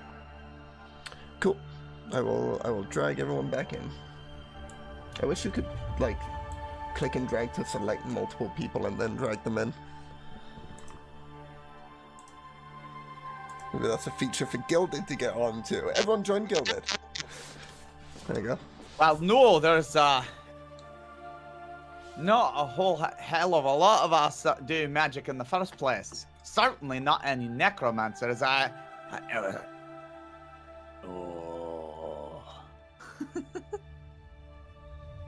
Oh, I knew that woman was feckin' trouble the moment I laid eyes on her. great. So you have a suspect. There was an elf come through into our lands. And I think she's been making trouble. That's not why I left, but it certainly didn't help.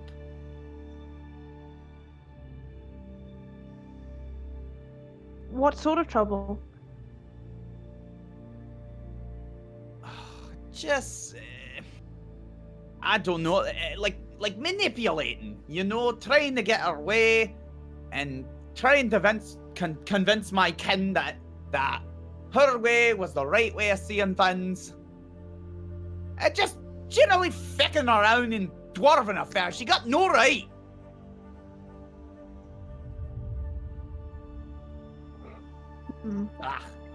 Probably let it through and let's go. I need to see for myself.